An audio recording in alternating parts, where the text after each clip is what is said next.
All right, you ready, Christine? You up? Okay, good evening, everybody. The March 4th, 2024 special meeting of the Melville City Council is now called to order. In-person participants, if you would like to speak on items only on the agenda, please submit your request to speak card to the clerk to my right. Remote participants, if you'd like to speak, please join the Zoom webinar meeting printed on the agenda and raise your hand in Zoom when the item you wish to speak on is called. Christine, can we have a roll call, please? Yes. Councilmember Grisanti? Yes. Councilmember Riggins? Yes. Councilmember Silverstein? Here. Mayor Pro Tem Stewart? Mayor Euring? Here.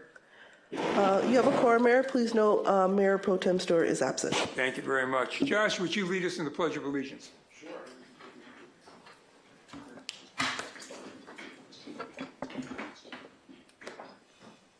I pledge allegiance to the flag of the United States of America and to the republic for which it stands, one nation, under God, indivisible, with liberty and justice for all. Thank you very much. Christine, can we have a report on the posting of the agenda, please? Yes. The agenda for this meeting was properly posted on March 1st, 2024. Can I have I need a motion to approve the agenda, please. Anybody? I make a motion to approve the agenda. I'll second. Second. All in favor? Aye. Opposed? None? Cleared, so ordered.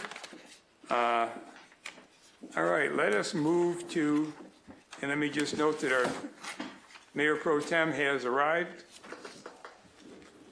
with less ceremony than I would have hoped for.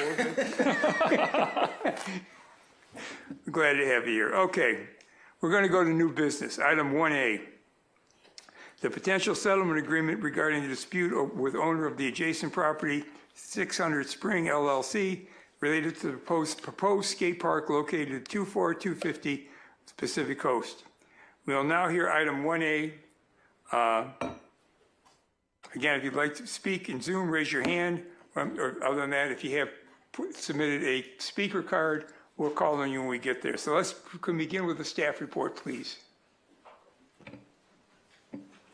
Good evening, Mayor Euring and members of City Council. Thank you. My name is Kate Manisco, Recreation Manager, and I'm joined virtually by Jackson Statzel with California Skate Parks and Anna Schmidt, Senior Landscape Architect with RRM Design.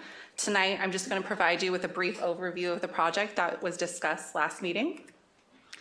The project proposed is a 12,500 square foot skate park located at Malibu Bluffs Park with a variety of street skate elements as well as transition skate elements.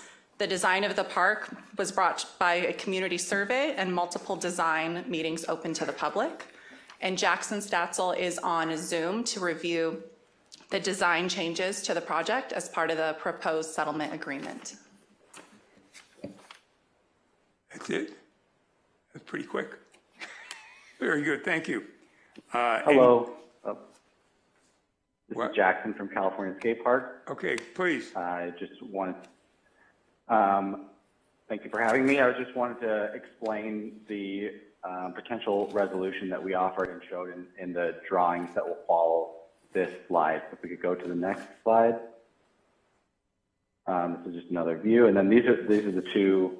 The current condition that we had in the plan, and then the proposed condition below just shows shifting the skate park 10 feet farther away from the property line and lowering it about 2 feet into the ground. And for the most part, what I just wanted to reiterate to anyone that wasn't at the last meeting or wasn't able to attend is that the actual elements and the features, the size, the square footage, and the timeline for the skate park won't be affected by this. We're keeping the skate park design in its entirety and moving just a portion of it in its entirety over and dropping it down. So I just wanted to reassure everyone that was involved in the design process and the workshop that their design is not going to change.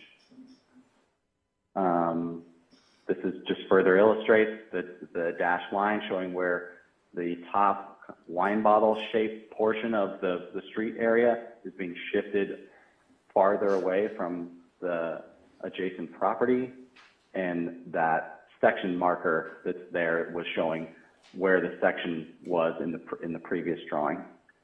That's it for this slide. And this is just a zoomed in showing that this is the only portion of the skate park that is being affected, the dashed line being its previous location and the hard line being its proposed location. And once again, that none of the features need to change and the integrity of the design will be kept. That's it for this slide, and that's all I have unless you have questions for me. Danny, thank you. So Back as to you. part of the landscape plan for the project, the city's current landscape plan includes 17 coast live oak trees in 24-inch boxes, various native shrubs, and all of the irrigation will be through the city's wastewater treatment facility. The 4 plants on the bottom right are the proposed new additions as part of the proposed settlement agreement. And then we do have some visuals of those as well. This is the city's current landscape plan with the 17 coast live oak trees depicted here. And this is the proposed settlement agreement landscape plan with 9 additional trees, as well as the additional plants along the property line along the wall. And these are the new plants that are being proposed in the settlement agreement: the greenbark ceanothus, lemonade berry, California bay laurel tree, and island oak tree. And then the final part, which was discussed last week, was this parking for 600 Spring at this portion dictated in red on the map for month to month, and that the parking would end when construction begins on the skate park, and no weekend parking would be included to eliminate any conflict with youth sports programs at the park. And just a few other aerial maps of that property area. And then the next step, should the project be approved, we have outlined here with proposing bid docs, awarding the contract with a potential opening of fall or winter of 2025. I'm happy to answer any questions you may have. Thank you very much. Any questions from up here? I just have a request. Can you put back the slide with the heights of the vegetation that's being proposed by the settlement? I want to make a note. Okay. What was the other tree? So this is the California bay laurel and the island oak. And these are the 2 that are interspersed in the proposed agreement as or. So one or these 2 would be the 9 trees planted. Okay, thank you. The other 17 trees are what? They were oak trees also, right? Those are coast live oak trees. Cool. And then the additional 9 would be either island oak or California bay laurel. Cool. I just, Mary Ann, you have a question? No? Okay. Anybody else? I have one quick question. I spoke to the biologist today. When she signed off, did she sign off as to what would happen when we cut these trees down to 14 feet?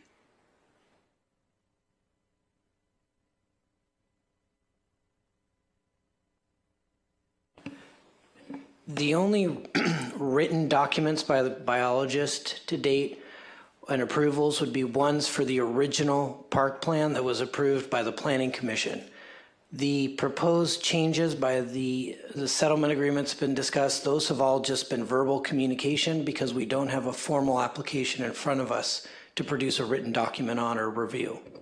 But the 14 feet is required under the coastal development permit they have, right? So it's been in place for a long time. No, it's not part of the coastal development permit. The coastal development permit for the skate park contains the condition which states that the trees shall be limited, or the vegetation shall be limited to not obstruct primary views and have to be trimmed at any time if it does. And the CDP for the actual tract that that created this parcel has a 25 foot, excuse me, not 20, 25 foot limitation because of views at the time from the Malibu Country Estates. Okay, gotcha. I'm just wondering, I mean, whether it's 25 feet or 14 feet, we're going to trim these trees. So I'm just wondering, is anybody taking a look and talk to somebody who knows if you trim these trees, what happens to them? It's the opinion of our biologist, and we do have her available this evening, that if you start with a small tree and let it grow up to and maintain it, it is something that could be done. If you take a large tree and top it, that is not something that's going to, the tree probably won't survive if you do something like that. And the proposal at this time would be for trees to grow into the heights that are proposed in the settlement agreement, not get something taller and cut it down. Cool. Mary Ann, go ahead. Don't we have the landscape designer online also? Yes, we have Anna Schmitz with RRM who did the original landscape design. She could speak on canopies, root systems, et cetera. I think we should maybe hear from her. Is she available? Good evening, this is Anna from RRM Design Group. Yes. Thank you, would you, go ahead. Oh, I was just going to ask if you could give a little bit more information about maintaining the trees at the required heights, given that many of these trees have other heights that are possible if left to grow unencumbered. Certainly, board member, thank you. It is our opinion that the umbellularia would be a better selection of species to maintain the desired height in and around the skate park. And that particular species, it grows denser, lower branching, and it takes to pruning much easier than quercus would. Therefore, it would be easier to maintain. We just have the common names. Is that the California Bay Laurel and the Island Oak that you're referencing? Correct. I was referencing the California Bay Laurel as being the species that would be easier to maintain via pruning. Okay. Thank you. Cool. Thank you very much. If I could ask one quick question. In the presentation we have in front of us, the California Bay Laurel, for example, says 20 to 45 feet tall. That's the maximum height they could grow, not the optimum height. So we could easily trim these to 14 to 25 feet. Is that correct? For that particular species, sir, yes, I would agree with that. That is a denser, lower branching tree that is often used as a shrub until it matures to its full height. Okay. So that does seem like a good selection. So the heights that we see on this presentation, I think, if you go to the next one, please, I believe it says up to, 33 to 66 feet tall on the island oak. Once again, we don't need to have them grow that high. They can easily, you're saying they can easily live in the world of 14 to 25 feet? She's saying not with the island oak. She said it with the other one, the Bay Laurel. Let's her answer. The island oak. That is, board member, that is, council member, that is correct. The Quercus tomentella that is proposed does not prune as easily as the umbellularia or the California Bay Laurel would. It is our opinion that the California Bay Laurel would be a better species selection due to the ability of the tree to be maintained more regularly without causing damage to an oak. Okay, and when does that decision get made as to which plants to be made or which trees to be planted?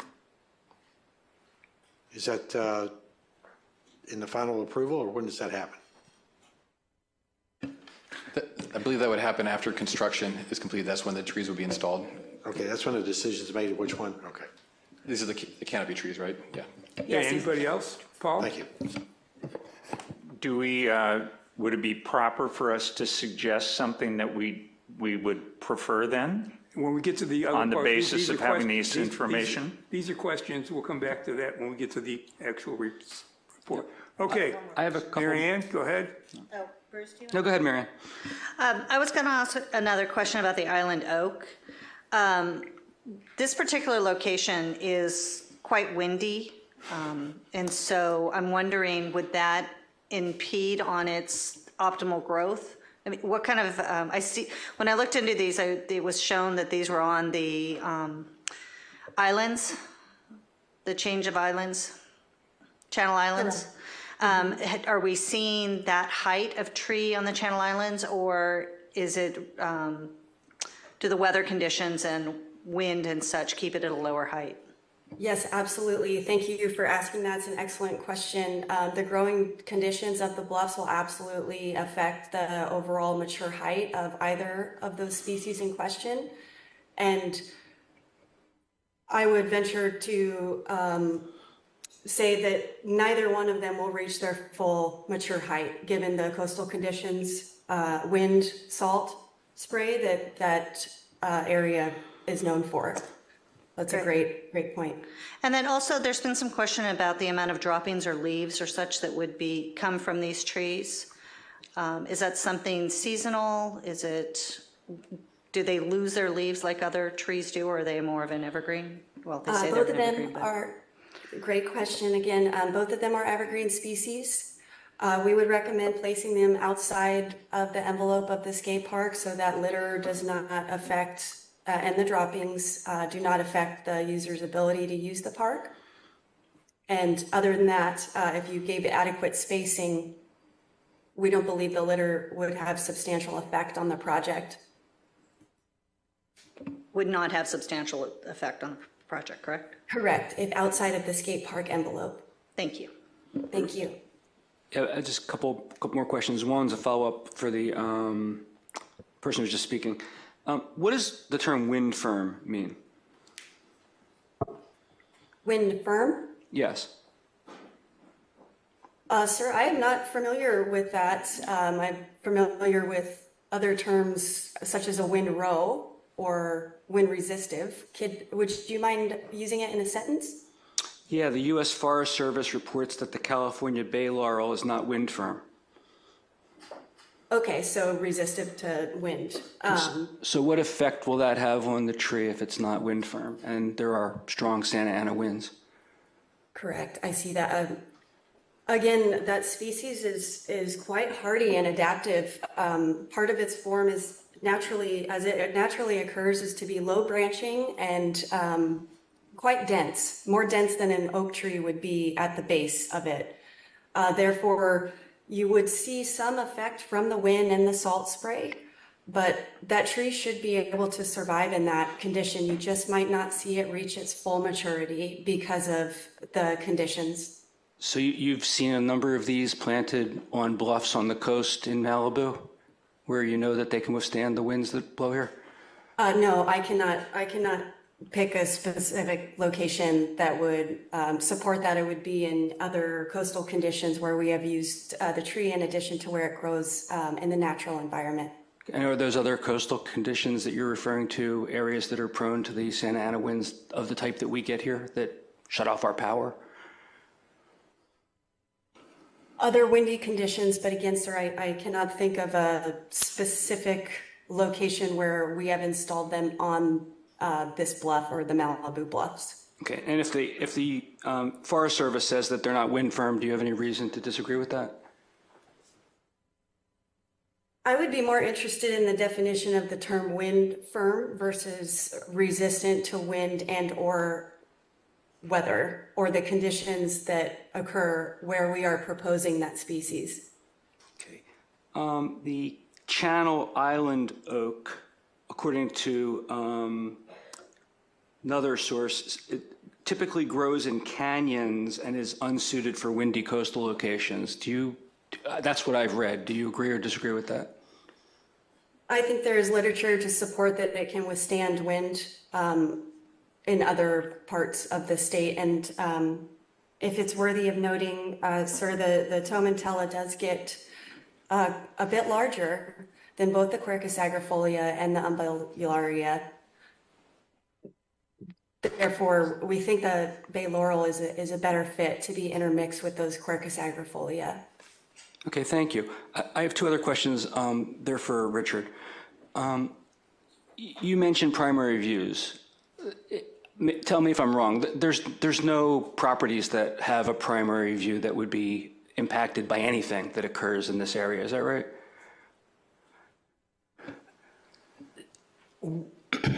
Without a map in front of me, I don't know offhand how far the Malibu Country Estates are. Primary views per Chapter 17, properties can claim them on landscaping up to 1,000 feet away. And I didn't look up the numbers, but my gut is that some of those homes could be within 1,000 feet. Okay. Do we know of any homes that have documented primary views that would have the standing to object to any of the landscaping? I couldn't give you an exact address or anything. I do know that there are homes in the country estates that have registered primary views. That research wasn't conducted.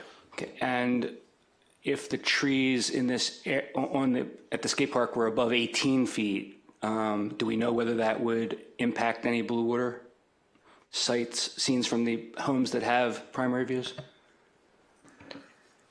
Not that I'm aware of, no. And the way the condition, if it helps this council, the way the condition is worded, it's that the vegetation shall not impact a view. So if somebody were to claim a primary view, it could, if the tree's in a blue water view and it's lower than 18 feet, right, it's something we would look at. The 18-foot mark is really something we use for structures. Okay, thank you. And then just one last question. Is there any way, if the skate park were to not move forward, if the CDP were denied or challenged in court, is there any way that that could then impact the continued development of the case properties?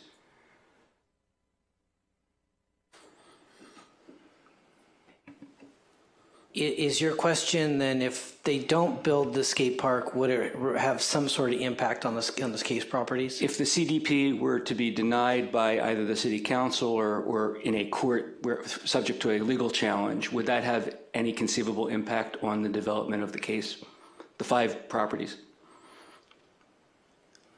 I am not aware of one. I believe the only requirement was to subdivide and create the lot, but I don't believe there was a requirement that it had to be built. Okay, thank you. All right, anybody else? Paul? Again, Richard, while you're there, from most of Malibu West, most of Country Estates, thank you. If you are looking at that bluff, what these trees that have been planted already inside the case do is they make it difficult for people to see the houses. And so those trees, I believe it was said earlier, can be up to 25 feet on that side. So these trees would at best block part of the view of those trees. We're not going to get up into being higher than those trees, as I understand the way the elevations work. Does that seem logical? I believe you are correct. My gut is telling me that these trees, the way they're positioned, given that these trees are to the north, if you will, of homes that are south of it, and south of it would most likely make those homes between the ocean and views from the country estates. So yes, I think these trees would end up blocking views of the country estates. Blocking views of the new homes from the country estates. Okay, thank you. All right, let's go to public comment. Robert, you're up. You got 7 minutes.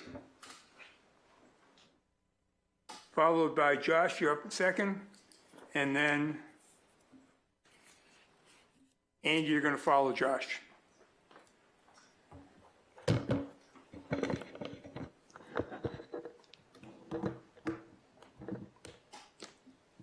If you would tell me, have you read the staff report for the appeal that's coming up in the next meeting?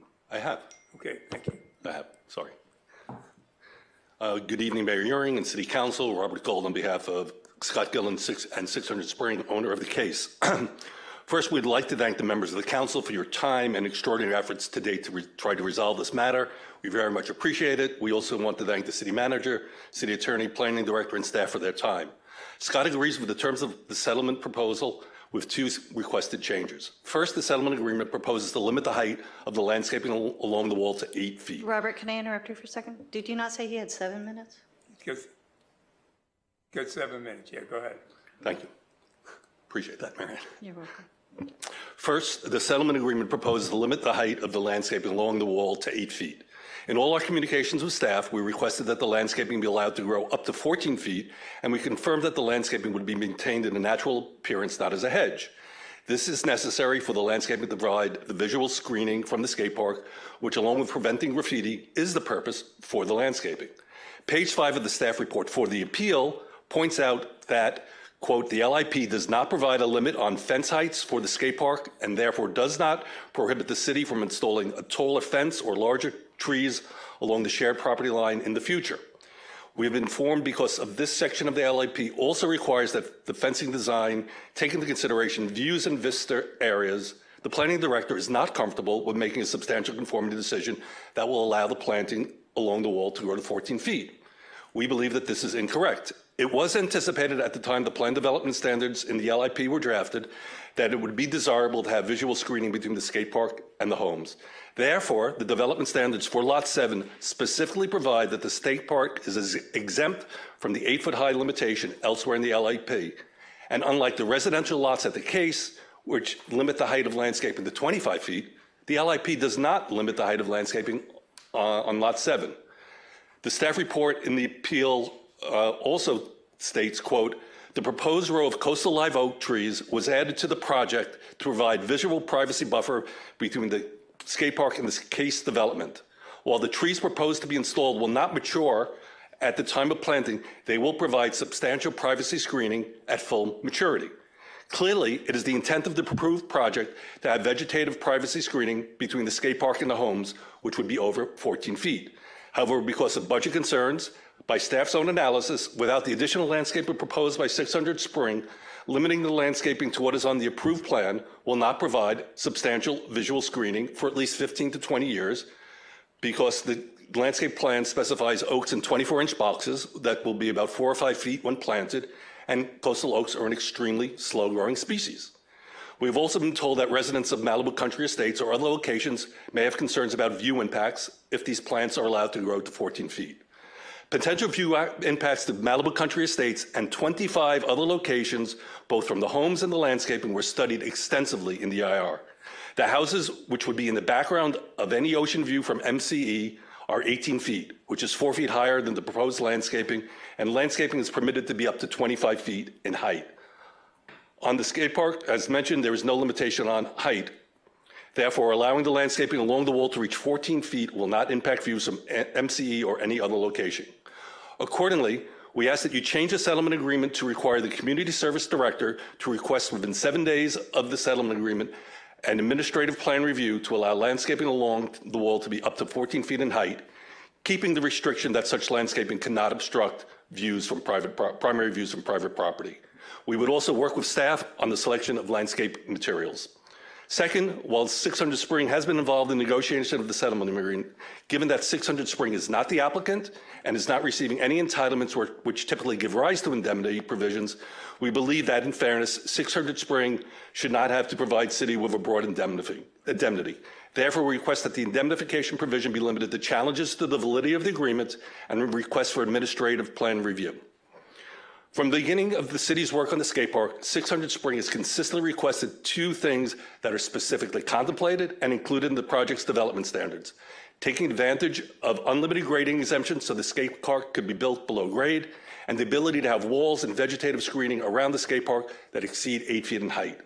From August 2019, when the City Council approved moving forward with the temporary and permanent skate parks, through November 30th, 2023, when the Planning Commission approved the current design, Scott and I have been asking for the same 2 things. We've made this request in public comments and submission of comment letters at the City Council, Planning Commission, and ERB, in multiple meetings with former and current Director and Assistant Director of Community Services, and multiple meetings attended by the City Manager, Planning Director, and 2 council members and other members of staff, and in 11 substantive emails. As we now know, these 2 requests are easily accommodated and are consistent with the project's current approvals and the LIP. Because our requests were ignored, there was no alternative other than to file an appeal with the hope that the City Council would listen. Keep in mind that no one in the skate park community has said the skate park must be built above existing grade and should not have additional landscaping. Rather, they wanted an amazing skating experience, which we've been told is unaltered by implementing the design changes in the settlement agreement. And as we heard last week, the general sentiment from the skate park community was that these changes were acceptable and they want you to move forward with this agreement. So by putting this matter behind us tonight, Scott is not getting a benefit, nor is the city agreeing to something that not otherwise contemplated or permissible in the LIP. 600 Spring is simply getting the ability to pay potentially several $100,000 for landscaping that will become a public benefit, and to pay 100% of costs for minor design changes to the skate park's grading without prejudicing anybody's property rights and without otherwise changing the design of the project. Agreeing to this settlement agreement is not showing weakness in the face of appeal or a threat of litigation. It's about showing leadership. It's about avoiding the creation of a potential public nuisance. It's about being good neighbors. It's about complying with the requirements of the LIP to minimize potential disruption to the families living at the case. It's about problem solving. And it's about doing the right thing under these specific circumstances.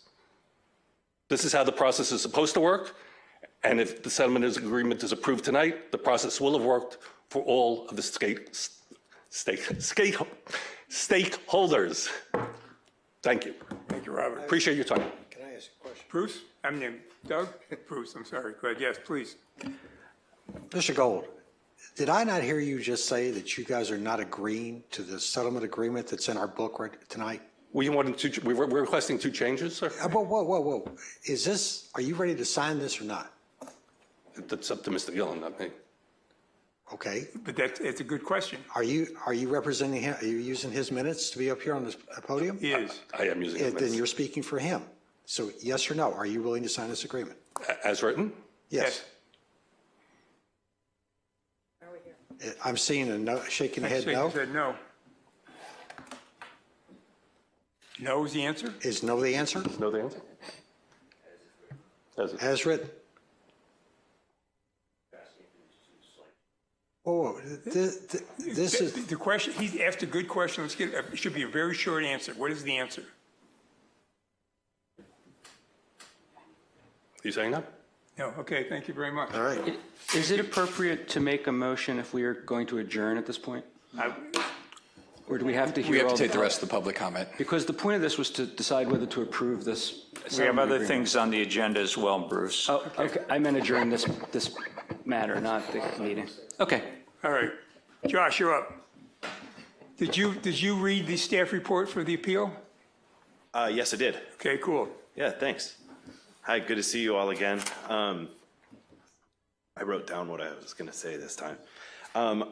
For everybody watching and everybody here, I hope everybody understands that the city council wants the skate park, and this isn't them lying down. They just want to move forward. So speaking to the public, thank you all again.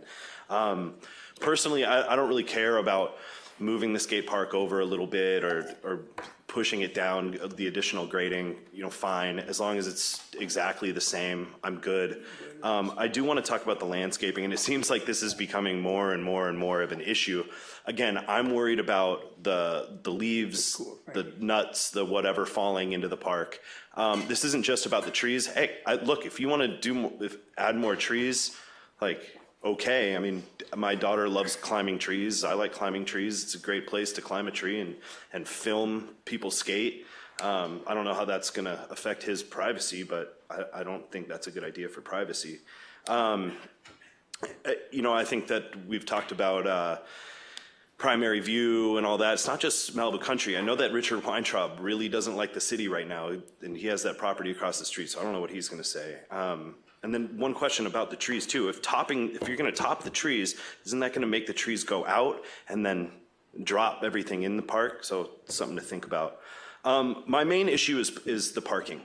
I don't think that this is a huge thing for Scott. I mean, it seems to me he could park his people on his property, but it's been a while since you've all had young kids. So let me paint you a picture. When you come up to the Bluffs with your kids for baseball, softball practice, whatever, what happens is you pull into your parking space, click the little button, opens your trunk, and then your kids see their friend and they go, "Lucy," and they bolt across the street. And that happens about 2:45, 3 o'clock. And guess what's happening then? His guys are getting ready to go home after a long day's work. They're getting in the car to go back to Santa Clarita or wherever they live. And they're not ready to see those kids come out. And that's a dangerous situation up there. This is a safety issue for our children. Okay? It's so clear to me, and it boggles my mind that we'd be considering this as part of the settlement agreement but I trust you all to do the right thing. I won't agree that it's the right thing, but I'll respect your decision. Let's see what else I got here. One more thing on the park. I was going to say some other stuff, but it doesn't look like we're going to do anything tonight anyway. He's not ready to sign a settlement agreement, which is total curveball to me. Friday, I was there. 3:30, Mr. Gillen's guys are loading up a trailer with some heavy equipment while kids are running around. I mean, that's not cool. All right, if you are going to do the parking thing, make sure you have all his heavy equipment loaded on his site and coming out his main gate. Okay, thank you very much. Have a good night. One quick question before you leave. If there's whatever trees they put up there, they're also proposing a berry tree, which is going to drop berries on the. I mean, oh, that's fun. Yeah, that's great. When you're moving. If they hit the skate park, what happens? If they hit a wheel and the. Yeah, just if we don't clear them off the skate park, what happens? Swellbow, or hip or head, which sucks. Cool. I got pieces of Paseo in my elbow from that same thing. So. Thank you very much. I appreciate your comment. Andy, you're up. Get an extra minute. They just fucking leave. Yeah. I think they're outside discussing what to do. Andy, and you got. I got an extra minute thanks to my. Yeah. Well, Glider gave you more time. And I did read the agenda. You got 4 minutes. For the appeal, which staff recommends that you deny his appeal. So what are we doing here? Why are we doing this? What the trees, I mean, let's go to the skate park pictures. There is oh no, this is something else. We'll go here. The next picture shows, this is Scott Gillen parking all his cars every single day. This is every single day. He's going to get that corner there. I'd like to see the picture from the other staff report that shows, you showed one picture, but he's now it's not just parking, it's parking and storage. So there's one exit to get out on that side right there. He's actually going to take the one side right there. That driveway is going to be his driveway now in that schematic. So he's going to be, it's not just parking, he's taking up the whole thing. So and when anybody pulls in now for using the parking on that spot, they're going to have to go through the skate park and then go in. And so it's going to be a complete cluster of parking. Not to mention that he's giving $5,600 a month for 4 months. So that means he's got this at least till all summer in baseball.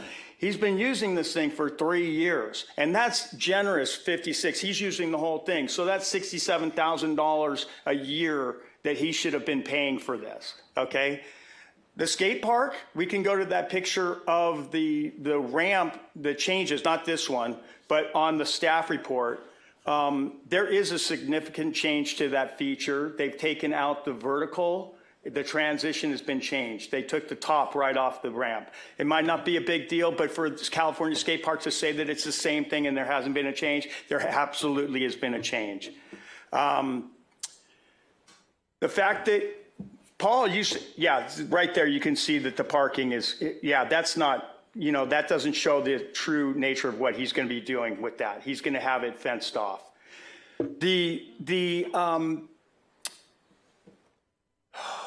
What else? The $75,000, Paul, when you said he paid $75,000, the $75,000 that he promised to pay was 3 years ago. He never paid it. He said, I'll be in tomorrow. He's never come. The graffiti, now we're putting bushes up. There was a meeting and he said, I don't care what they do to that side of the wall. They want to put graffiti, it's your side of the wall.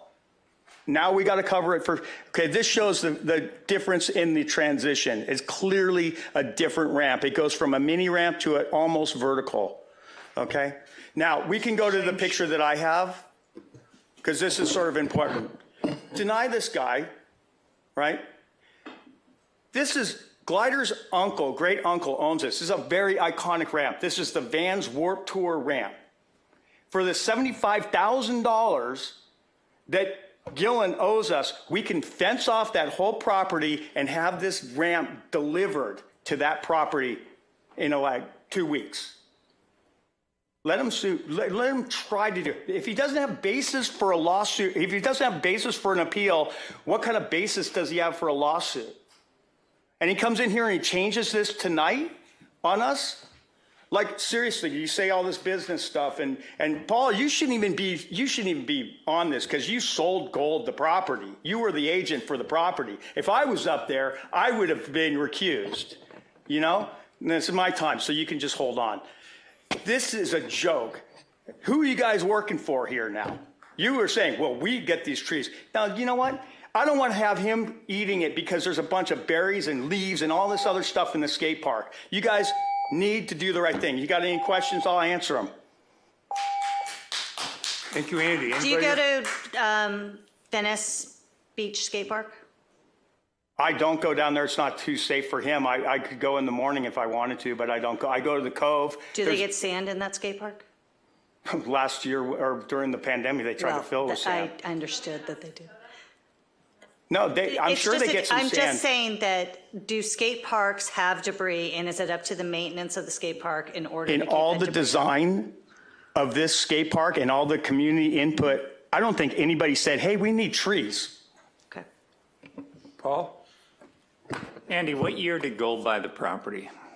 You had the listing on it. Well, Well, you're the whatever, you expert had on a it now. party to that. You were the listing agent. You have a relationship with, a long-standing relationship with Robert Gold. You can smile at me, I know. Plus, like, if Andy, this is I've the been way you doing- negotiate as a realtor, like, you just fold. I don't know, maybe I'd think twice about being your real estate, or your client. But, All right, anybody else? it's my time. Andy, thank you very much. Thank you, Andy. That's cool. Heather, you're up next.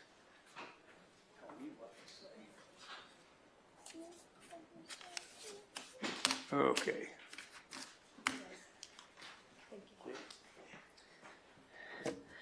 Hello, City Council members, staff, and members of the community.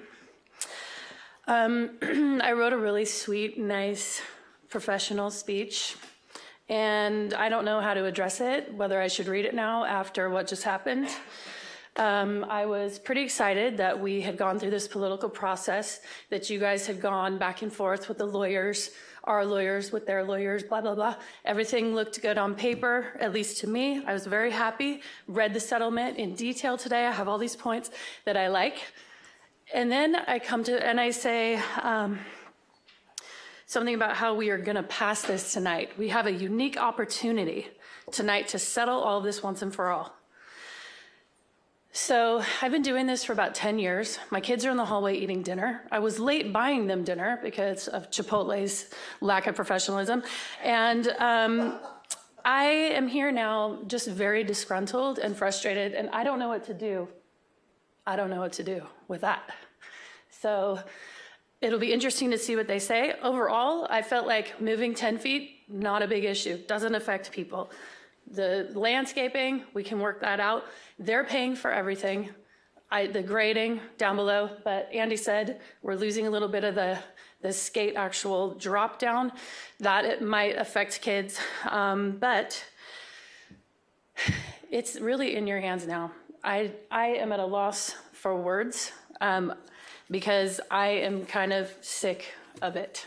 I am sick of, I've looked at probably 7 or 8 different city council groupings and spoken and done this with my kids for way too long. This is kind of sad. We should all be ashamed of this. This we should look at, and to hear Tom Shar's mom speak last week, and the fact that you guys were arguing last week and things got cray-cray, I left and I had to go home, and then I saw even more drama going on. This needs to be done professionally, and if we can't do it tonight with an unknown of what are these 2 things they want to add in, I mean, come on. They had their chance. We had a settlement, but now they want more. Yeah, I feel like it isn't ever going to end. So you guys do in your heart what you know is right. Try to be unified, please. And also, I want to thank you so much for everything you did for the Malibu Marlins, because watching all those people come up last week and speak, you guys fixed that problem so fast, and it really encouraged me. Look at what our city council can do. But then I'm here going, I've been doing this for 10 years. And so it's very discouraging. And when I talk to people in the community, I'm just kind of, I don't know, I don't have a lot of great things to say, unfortunately, and I want something good to say. So please give us something good to talk about. We'll do what we can. Thank you very much. Okay, that's the last of the public comment, so let me close. No, you had a chance to talk. Mayor, we have public speakers on Zoom. What are you in Zoom? Go ahead. There are 3 hands. First is Hamish Patterson. Hamish, you're up. Good evening, City Council. Can you hear me? Gotcha. All right. Well, the dysfunction down at City Hall is amazing. This all could have been handled at the Planning Commission meeting or the 4 years that led up to the Planning Commission meeting. I get why this is falling apart. We went from talking about landscaping and skate park design to all of a sudden we're talking about parking, indemnification, lawsuits, all sorts of stuff. I get why they're walking.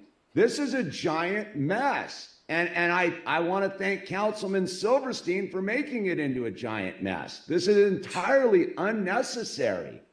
This 14 years I've been on, I'm right there with Heather. This is crazy what is going on here. And the fact of the matter is, it could have all been solved at the Planning Commission meeting. But we have a dysfunctional Planning Commission. We had Commissioner Peak, Commissioner Mazza arguing and bickering, just like what was going on here at the city. This is 4 city council meetings later.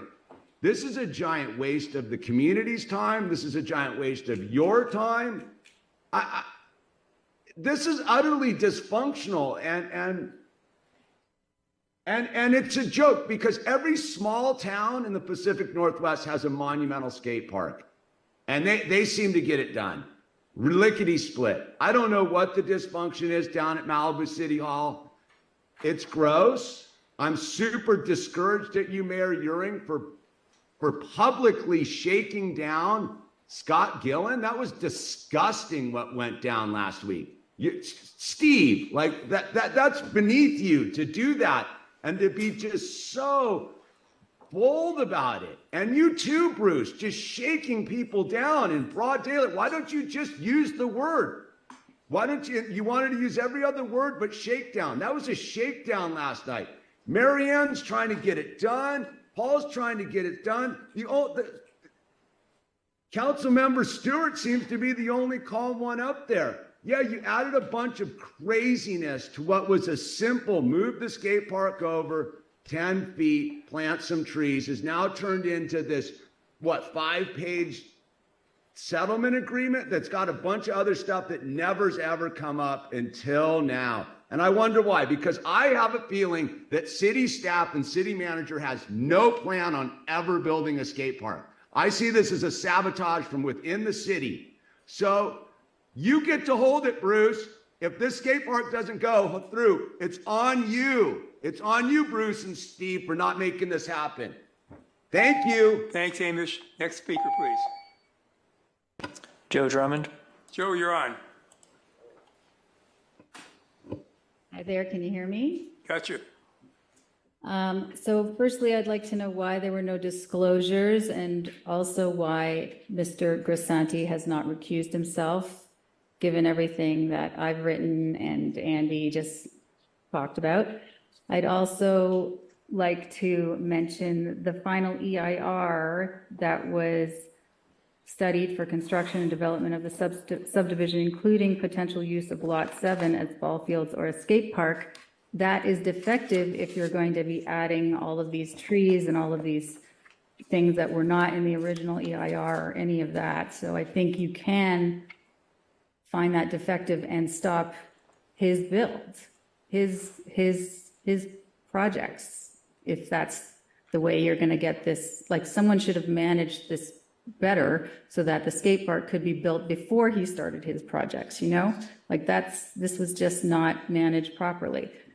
The trees and the seeds and all of that, they're not going to be good for the skate park, and changing all of the levels and the angles, I just don't believe it'll be safe for the children, as well as the parking. It's not going to be safe for the kids.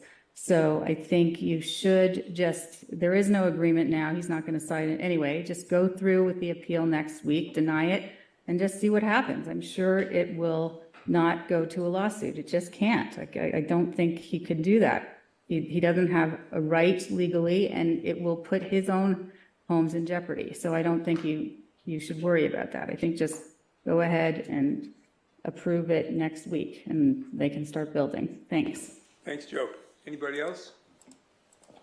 Howard Rutsky. Howard, you're on.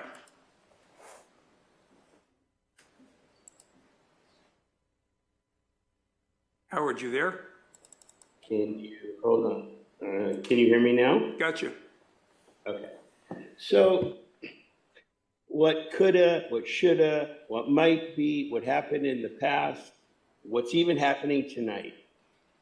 I think you guys have to look at it this way.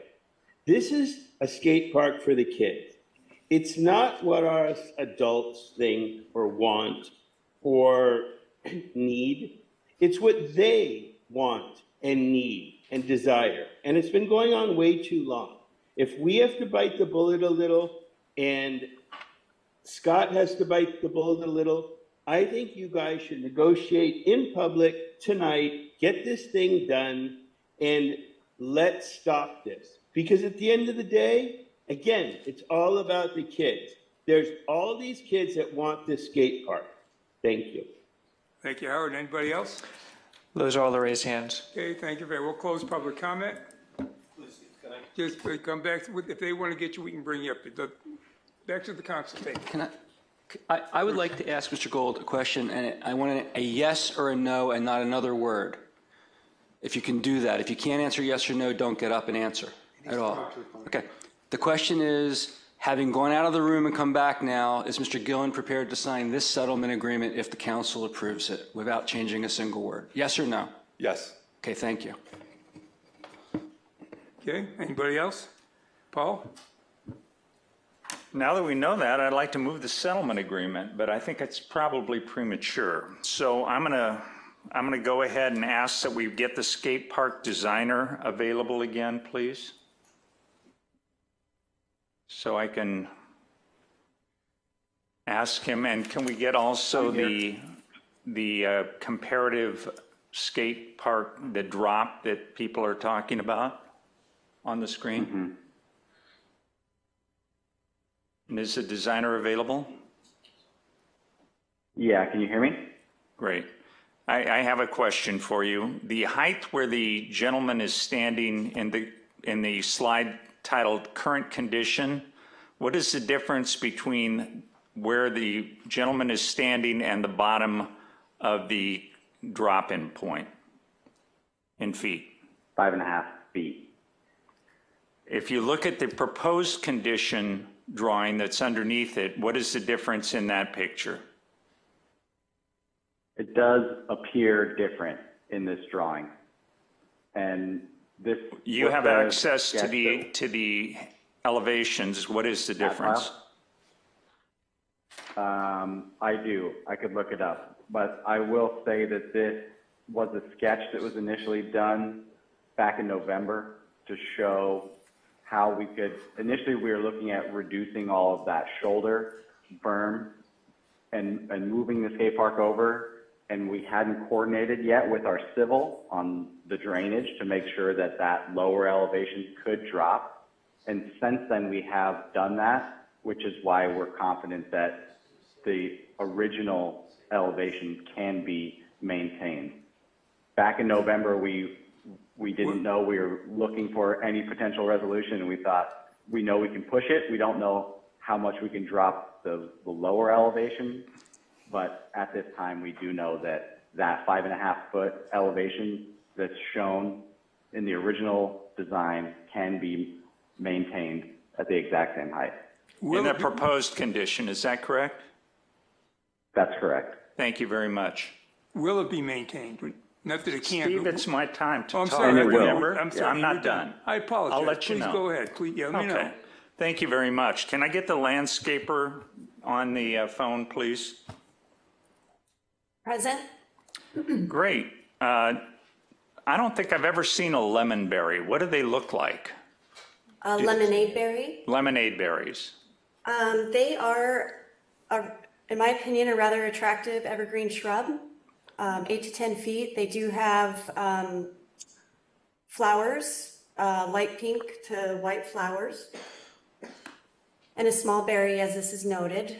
And what, can we talk about the small berry? Does the berry have pits in it or stones or anything like that? Yes, it is a material that you would not want on a skate park surface. However, I would note that this, the Rus integrifolia is proposed on the perimeter of the park, many feet away from the skate park itself. It's one of the shrubs that 600 Spring is proposing on the perimeter. Okay, so some of those would be on the northern wall, though. Correct? Okay. And there are some larger things on that northern wall also. What are those?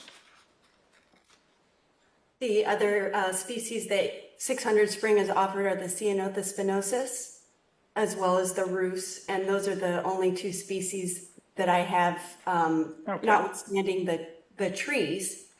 If you had tree-specific questions, I'd be happy to answer that as well. So are the lemonade berries a larger, would that be a larger shrub, or are these the little ones that are going to be planted, many of them? I would consider that a medium to tall shrub. Okay. And sir, I might note that 20 feet is, in my opinion, a rare circumstance to get that tall. Yeah, and we would be trimming them, I would imagine, anyway. All right. Thank you very much. Thank you. Let me find my place and ask my other question.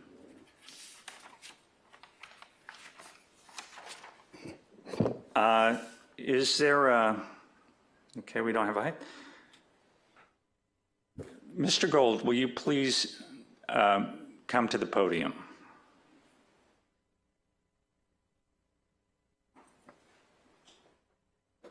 You've just said that you're willing to sign the document as written. Is that correct? Scott is, yes. Okay. Is there anything else that I need to know about that? Oh, we would appreciate if you would not put it in the agreement, but proceed with this administrative plan review to go to 14 feet, but you don't have to put it in the document.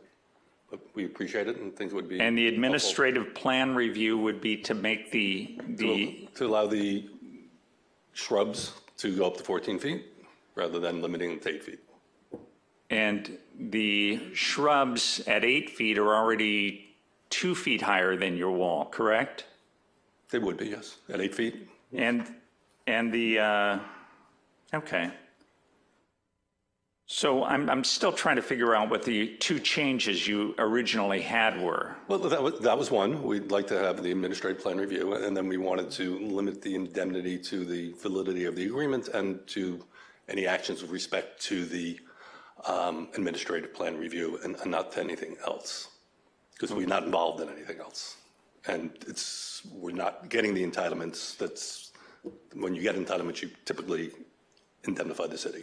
And people seem to be confused about the state of what's going on over on the other side of the fence. As people are talking as if you haven't even started construction over there, but I have a distinct impression from looking over the fence that it's pretty close to done. That is correct. Okay. All right. Thank you. Thank you.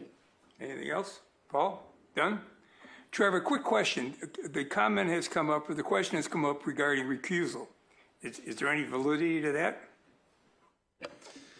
This is not a public hearing, so disclosure is not required to be taken before it. If there is, if there's a conflict of interest or a source of income that would require you to recuse yourself, it would be the same as any other item.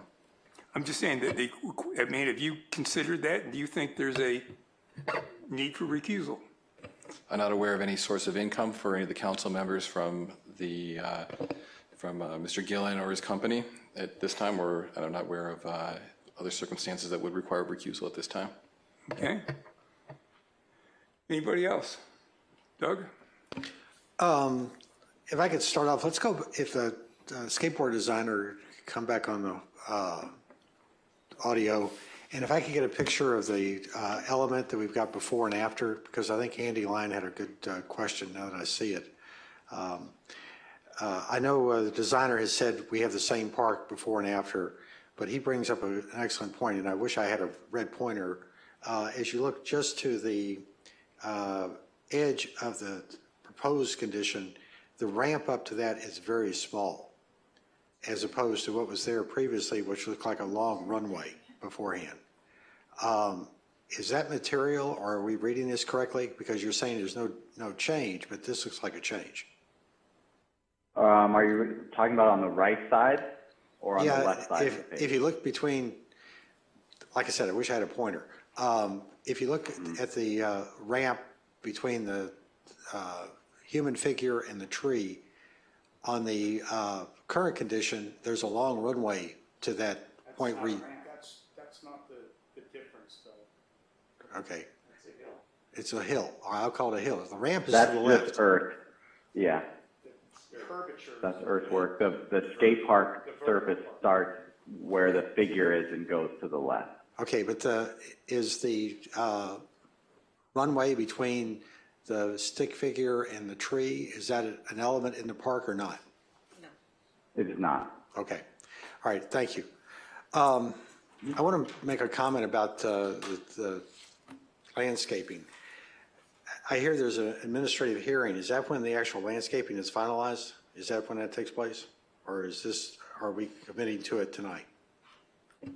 Richard or whoever?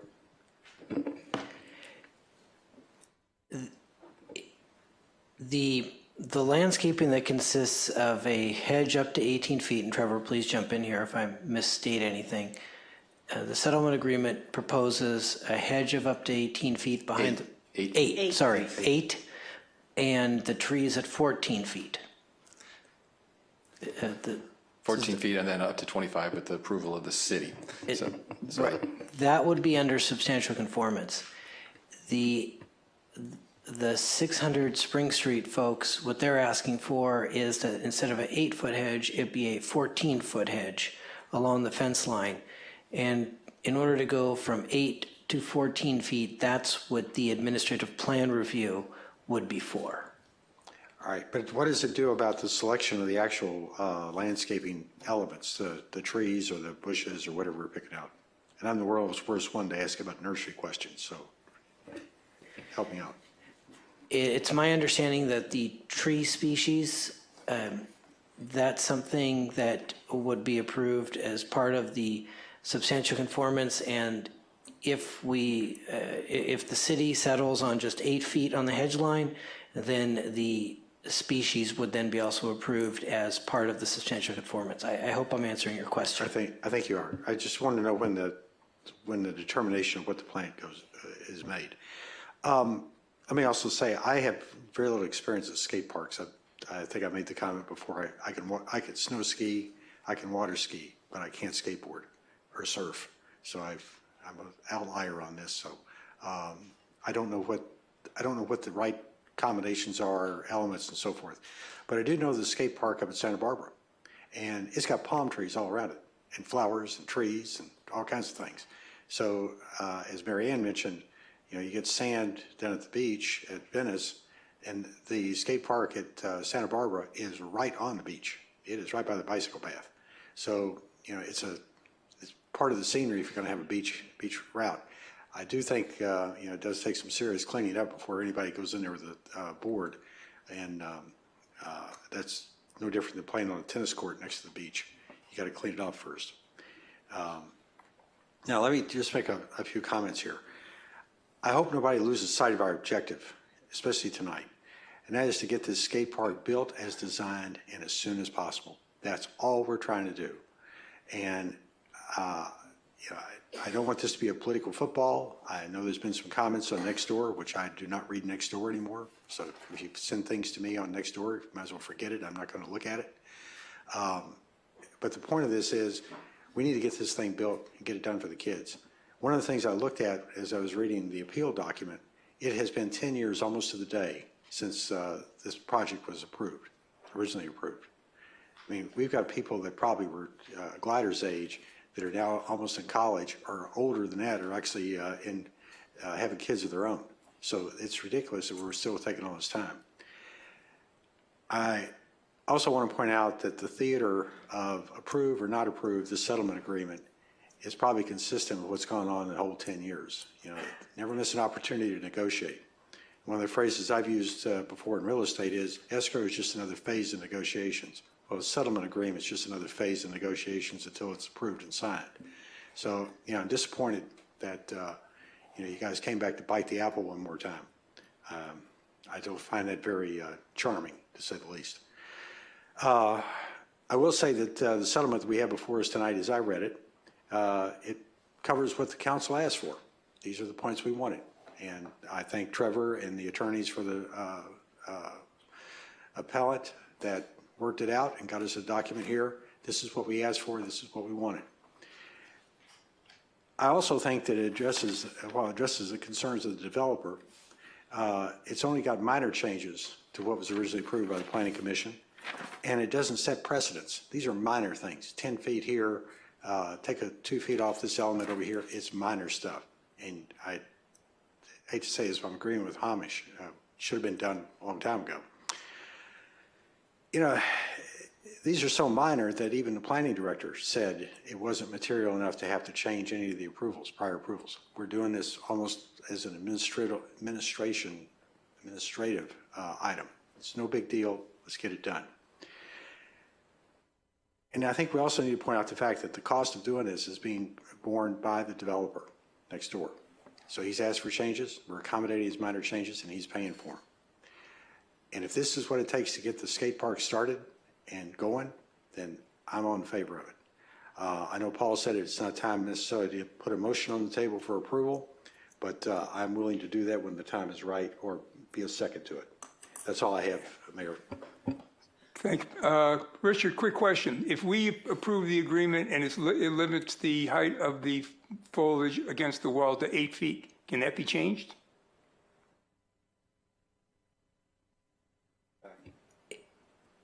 Can that be changed anytime in the future? From a planning perspective? From any perspective, can that be changed? Then, Trevor, if I may have your help on this, is there going to be some legal language that would prevent, because in general, no, unless there's something recorded that would prevent someone from coming in to ask for a modification or an approval. Trevor, can that be changed? Can the 8-foot height be changed to a different height? That's the question? Yes. Under the settlement agreement, it could be changed through an amendment to the settlement agreement, or if the vegetation fails and dies after 10 years and it's not replaced by them, then the city wouldn't be bound to do so. When you say an amendment to the agreement, where does that amendment come in? Who has to approve that? It would just be a contract. It would have to be approved by the city council. Okay, so as long as we know if we approve the 8 feet, that can't get changed unless the city council changes it. Is that correct? That's correct. Agree with that, Richard? Yes, we would respect any sort of legal agreement that's on the property that affects the city issuing a decision. Anybody else? Mary Ann, comments? I'll make a motion to approve the settlement agreement. I'll second. Okay, Bruce? I don't know if Mary Ann has any comments other than a motion, No. or she's going to remain silent. Just a comment, just a motion. That's what she said. Well, I have comments on the motion, but I'd like to hear her advocacy for it before I respond. I think that it is a crafted agreement that will settle this and get our skate park built, which is what our community wants. Okay. So I wish we had had the hearing on the appeal last week, if not sooner than last week, because we would know whether it had been approved as was, as the staff is recommending. We wouldn't even be here tonight if that were the case.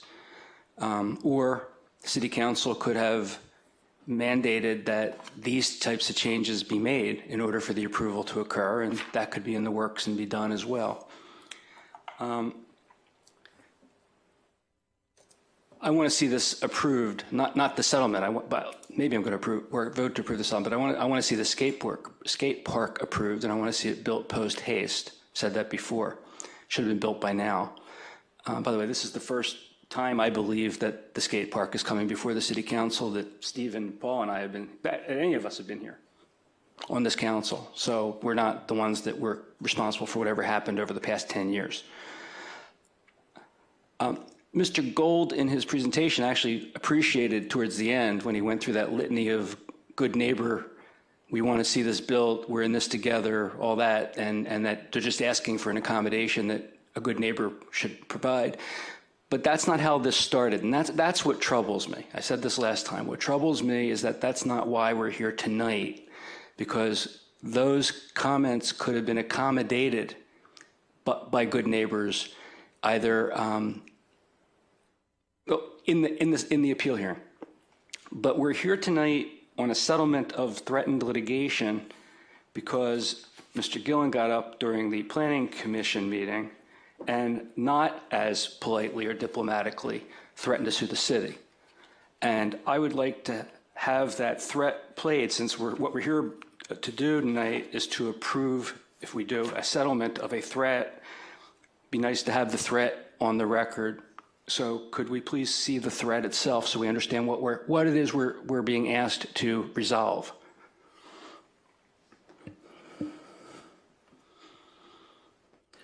Staff's putting it up now.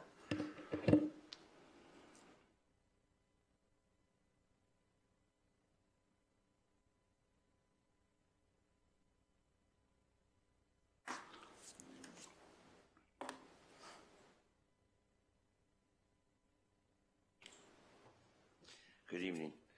I'm not sure what to say other than what's already been said, other than I'm a little insulted by the statements that are made that are just flat out. They're just not true. We've never opposed the skate park. I donated the land. I think these guys don't understand the value of what the land is. It's $11 million. I gave you $1 million. They probably don't know that. We're the big bad developers. I live here 36 years, raised my family here. It is ridiculous that we're arguing over some dirt. I'm not a skater. I don't know what it does to lower the park by 2 feet. I know that if some of these kids that are 6'4" and 6'5" scale over these raised, monuments I'm going to come, they're 6 feet in the air above my 6-foot wall, because you're going to raise the grade by 5 feet. It's unfair. We're the developers. It's not cool. We're the big bad guys. It's just, the consequences if you don't accommodate what we're trying to do. You should tell the kids what's going to happen. You should tell the staff that we've attempted to discuss it with them on multiple occasions. Shut down, put out. There's no discussions, there's no negotiations. So when you don't pass it, they're going to look at me like I'm the bad guy, and I'm going to point to the people who didn't respond to our request. I will then appeal it, and then I will sue the city, and I will stop it in motion. Or you can make simple accommodations. I'll take 25 grand to the 73,000 I already offered you, and you get 100 grand. I'm pissed. You guys you're so wrong. You're wrong, and you know you're wrong. That's it. Thank you. So by the way, that's everything we know about the threatened litigation. There hasn't been any explication since that point of what it is we're exposed to. Just, I'm going to appeal and I'm going to sue. And in contrast to Mr. Gold's presentation tonight about being good neighbors and working things out in a friendly way, that's why we're here tonight as opposed to why we'd be hearing the appeal. So fundamentally, substantively, I've got no issue, because I'm not hearing any reason why the skate park can't be moved 10 feet in and 2 feet lower. I have some issues with the landscaping, but I've got no issue with the major thing that's being sought, other than on principle that I really don't think we should be here tonight kowtowing to a threat of that nature. And I don't think we should be settling a non-existent claim. Okay. I've got two issues. One is with the process that got us here. The other is with some of the provisions that I'm actually hoping that my fellow council members will listen to what I have to say about some of these provisions that have been drafted in here that we never previously had an opportunity to discuss as a council, because there are some provisions in here that are problematic. I'm going to skip over what I was going to talk about with what I believe to have been a Brown Act violation. I've said it before. I will note that the district attorney's integrity unit is looking at how this has come to play, why we're here tonight, and we'll see what happens with that. I'm not sanguine that anything will come of it, but it might. I'll also say, I know that our city attorney cannot state that the interpretation of the Brown Act language that I have is incorrect. All he can say is he reads it a different way because there's no judicial authority one way or the other. And all he's doing is supporting the way he's always done this. So, of course, he's not going to acknowledge that there could be a problem with this process because it's the process that our city attorney has followed since time immemorial. But in any event, I'm going to get to the substance. I've got a problem with the parking. I'll come back to that. But the one that I'm hoping others will take into account, and this was never discussed before, is Section 1 of the draft agreement, titled Withdrawal of Appeal, states that the appeal shall be deemed withdrawn 90 days from the occurrence of either of the following: the planning director's approval of Exhibits A and B as changes that do not require amendment of CDP or further permits or entitlements, or 2, the city obtaining any required permits or entitlements or amendments required to make the changes described in Exhibits A and B. However, if a legal challenge to the settlement agreement or the actions described in this section is commenced within this period of time, so it's over the next 90 plus days, the appeal shall be deemed withdrawn. If a legal challenge to the settlement agreement or the actions described in this section is commenced within this period of time, the appeal shall be deemed withdrawn upon a final resolution of such challenge that upholds the validity of this agreement. Okay, so what does that mean? As a matter of law, when a CDP is approved by the Planning Commission and an appeal is taken to the City Council, the effectiveness of the CDP is stayed. It's not operational unless and until it's heard by the City Council and the appeal is denied. When there's an appeal to the coastal, when there's the ability to appeal to the Coastal Commission, the same thing occurs. The CDP granted by the city doesn't have any effect unless and until the Coastal Commission says it does. So right now we're here because the CDP that was approved by the Planning Commission has no effect until either this appeal is withdrawn, which reinstates its effectiveness, or the City Council enters into a settlement, or it's denied, or the appeal is denied. If the appeal were to be denied, the park is approved and it goes forward.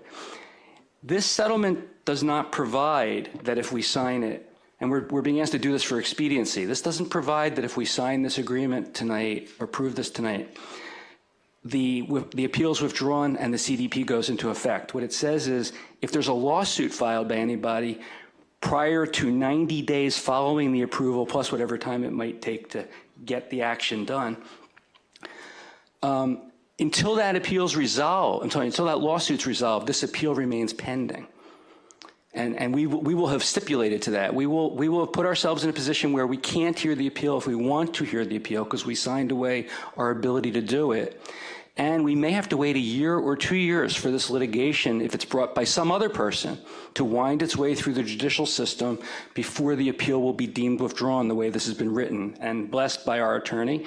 And I've heard from our city council members until maybe they'll read it now and think about it. Until now, they've all said that these provisions all look fine.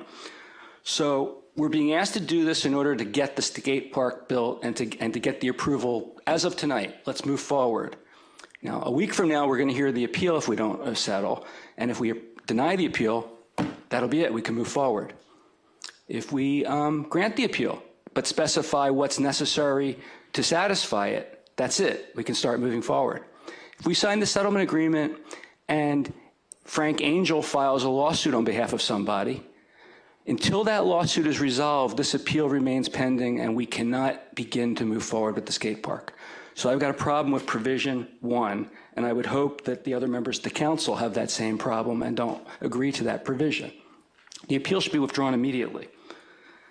In my view, if there's a settlement, it should provide that the appeal is deemed dismissed concurrently with the execution of the settlement agreement, which is actually what I thought was going to be given to us based on prior discussions. This 90-day thing just came up. Otherwise, the settlement risks adding materially greater delay to the construction of the skate park as opposed to eliminating the remote prospect of delay from the conclusory threat of litigation. The city should not bear the risk of a lawsuit indefinitely delaying construction of the skate park. The children should not bear that risk. Rather, 600 Spring LLC should bear the risk of a lawsuit successfully defeating the settlement. If a lawsuit is filed, this appeal should go away immediately upon signing of the settlement agreement. If there's a lawsuit, that's not our problem.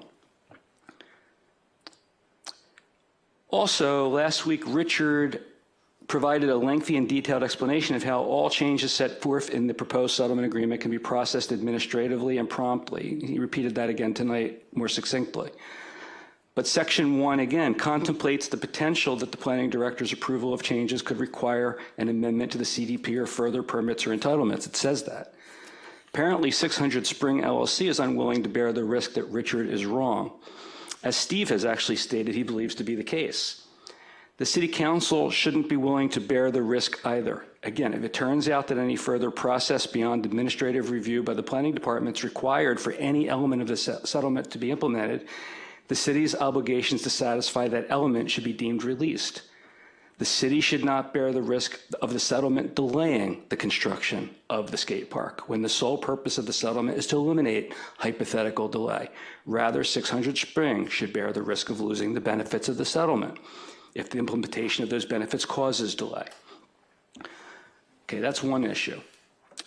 So I think that provision should be either stricken or written to say that the appeal is withdrawn upon execution of the settlement agreement.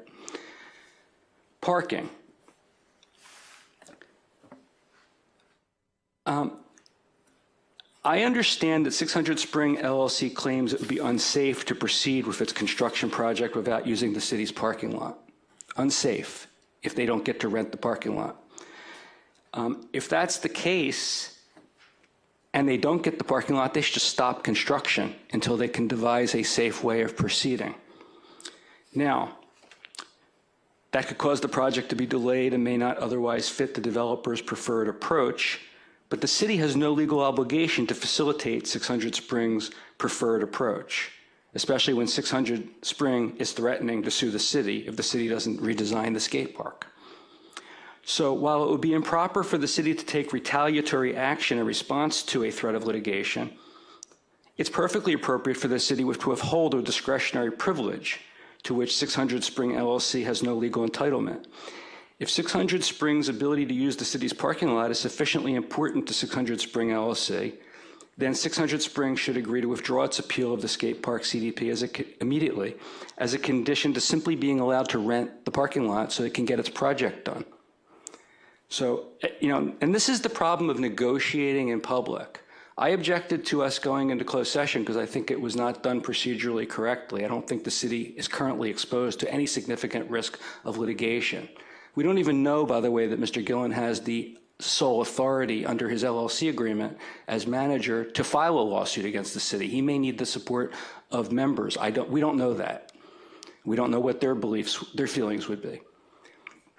But if he needs that parking lot and we have the ability to withhold that, which is a privilege, not a right, and the construction may be delayed as a result of that, I would think that that would be a fair swap in and of itself, and we wouldn't have to be making any changes. Now, so getting back to my point, we shouldn't be negotiating these things in public because we're 5 people. We negotiate among ourselves.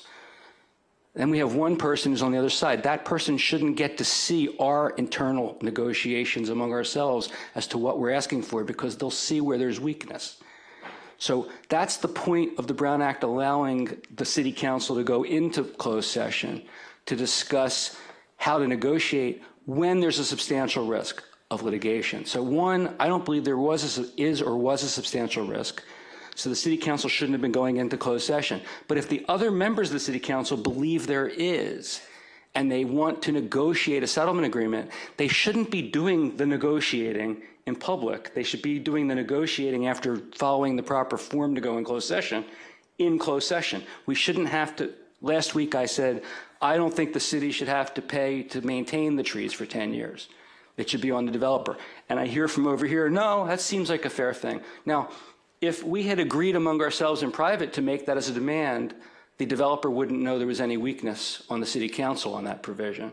But how can you possibly ask for something in a negotiation when you've seen that city council members in public aren't supporting it? So this process is bad. I think that we could settle this tonight by providing the parking. Because, again, without the parking, if, as Mr. Gillen says, it's a dangerous situation, I don't think he can proceed with his development until he cures the danger. The trees are a problem. We've talked about them before. I know I'm not going to persuade others that they're too tall. I'll just say it's a 14-foot requirement. It's not a 25-foot requirement. The city has the discretion in the future to allow them to grow to 25 feet, but the requirement is 14 feet. And the trees that are being proposed are trees that start out at 20. I don't mean they start out as saplings at 20, but they're low height in an average tree is 20 feet for one of them, 33 feet for another. And by the way, the USDA says that the one that our landscaper prefers grows to 80 feet and occasionally to 100 feet. I have a hard time understanding how trees of that nature can be tamed to be only 14-foot trees without them being unhealthy. And again, the city's now incurring the cost if the trees are unhealthy and die, even though we're not selecting the trees. I have a problem with the recitals now, and I'm getting into the weeds, but that's what lawyers do. And this is the kind of thing that we should have had the ability to discuss in closed session. But since we don't, I'm going to discuss them now. I have a problem with the recitals because two of the recitals, I have no way of knowing if they're true. One of them is that in the absence of a negotiated resolution of 600 Springs claim, 600 Springs intends to file suit against the city based on 600 Springs claim if the appeal is not granted. I'm not willing to agree that they're going to file suit if we don't settle because I don't know that they will. Again, I don't even know that Mr. Gillen has the authority to file that suit. In fact, do you have the sole authority to decide to file a lawsuit? You don't need the approval of any of your members? Could you come to the microphone?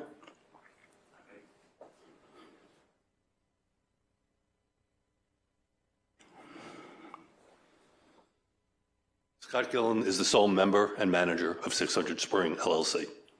Sole member? Yes. Are there any investors who have consent rights pursuant to separate agreements that are not the LLC agreement? Or lenders? I don't see how that's relevant, but no. Well, it's relevant because I'm trying to assess whether... He's the sole member and manager. And has complete authority over the decisions of the LLC. Okay, and will you, if the appeal were heard next week and it were denied, will you file a lawsuit? That depends. Oh, so you may not? We may. You may and you may not. Okay, what will the lawsuit assert? What are the claims? The claims are all in the appeal that's been already filed with the city. Okay, but the appeal is decided on a preponderance of the evidence and a lawsuit is filed, is resolved. I'm going to let you know. A lawsuit would be resolved based on a substantial evidence standard, right? I don't have to answer these questions according to counsel. There's not a hearing on the appeal or any of that. Okay, well, that's exactly one of my points. We know nothing about, other than having read, each of us has individually read the staff report on the appeal. You can sit down since you're not going to answer any questions. I would expect the staff report on an appeal of a city Excuse project me, sir. You were given an opportunity to answer questions. You've declined. I don't have another question pending for you. Okay, maybe somebody else will when I'm finished speaking. Okay, so we're being asked to settle a lawsuit, the terms of which we know, the claims of which we know nothing about. We're being asked to settle an appeal, which all we have is each of us has read a staff report, but we've not yet gotten a presentation. We haven't heard from the public. We haven't discussed it among ourselves. One last point I'm going to make about the process. The two closed session meetings were convened for the purpose of discussing a possible settlement of the threatened litigation. Not, I mean, that's what it says in writing in the agendas, not to discuss a possible settlement of the appeal. However, and Trevor can correct me if I'm wrong, the city council's never been presented with any proposal to settle the lawsuit. What we presented with was a proposal to settle the appeal. That's what it states. I would disagree with that. There's been an open threat at the Planning Commission meeting to sue the city, and there was multiple proposals to settle that dispute. Okay, do you have a copy of the written proposal that was given to the City Council? There's only one proposal ever given to the City Council in writing. Do you have a copy of it? I'm sure I do somewhere. It doesn't say anything about litigation. It says settle the appeal. So that's what the proposal was that was presented to the City Council to discuss in closed session.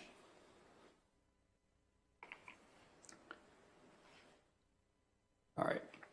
I know I've lost my audience up here, if I ever had them in the first place, but I have other points, but I'm not going to make them. The one I think, though, is critical is Section 1, which allows the appeal to be pending for the next minimum 90 days and possibly indefinitely if somebody files a lawsuit during that 90-day period, to me ought to be unacceptable to every single member of the City Council who's agreeing to the settlement if they do for the sole purpose of avoiding potential delay. That potentially delays the building of this skate park indefinitely.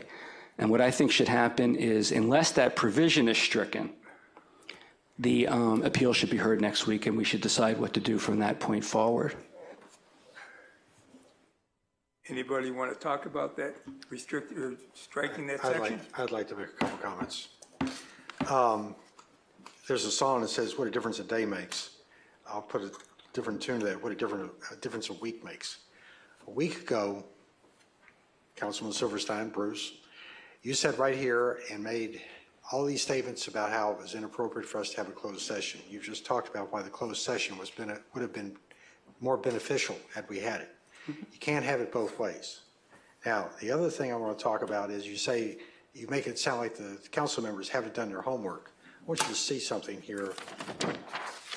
It's my notes on Section 1. That's all highlighted. I don't have a highlighter. I read the thing all the way through. I know what I'm agreeing to. And as far as a week ago, you said right here and said an injunction. Yeah, if they'll come in and say you're going to stop the project, file a lawsuit and file an injunction, it'll be frivolous, it'll be denied. And I said, you know what? It stops the project. It isn't about the injunction. They put a lawsuit in place, everything goes cold. So here we sit, and now all of a sudden you're saying that it's going to be a showstopper to have a lawsuit. You can't have it both ways, Bruce. Now, I'm still in favor of approving this settlement agreement. I realize that there are weaknesses in every settlement agreement. As the old adage goes, everybody has to walk away looking like they would have wanted something differently and a good deal. And you take what we got on the table. Our attorneys have worked diligently to put this together. They had instructions from the City Council about what we expected, and this is what we got back. So that's all my comments. I'll turn it over to somebody else. Mr. Mayor, may I respond? Go ahead, and I want to make a response also. Okay, I just to the 2 points that Doug made, because there's no inconsistency. The Brown Act prohibits the City Council from meeting in closed session unless the City Council has determined that the city has a substantial exposure to litigation. What I've objected to from the beginning and repeated again tonight was that the City Council never made a determination that the city has a substantial exposure to litigation. So there's no reason to be discussing a settlement at all if there's no substantial exposure to litigation, and there's no ability to meet in private. What I said was, if the City Council wanted to go into closed session to discuss a proposed settlement, which is the only place they should discuss it, they need to make that determination first. And I believe that others, not me, have the view that there is that exposure. They've never articulated that publicly, but I think they believe that. So they need to make that decision, go into closed session, and then discuss what terms they want for the settlement agreement. So there's no inconsistency there. There's subtlety, maybe subtlety escapes some people, but there's no inconsistency.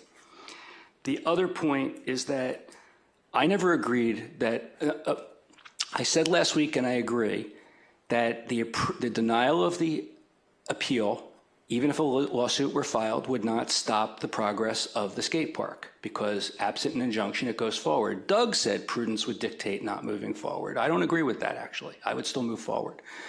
But that's not inconsistent with what I was explaining tonight. So in the highlighted language that the language that Doug highlighted that he understands so well, it says that if a lawsuit is filed, the appeal's not withdrawn. Well, that wasn't the case last week when I was talking about. What I was saying is if we hear the appeal and the appeal is denied, the skate park goes forward.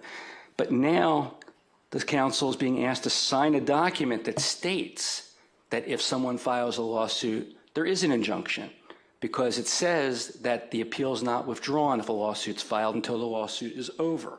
And what that means is third parties, people who aren't even in this room, are then in control of the timing.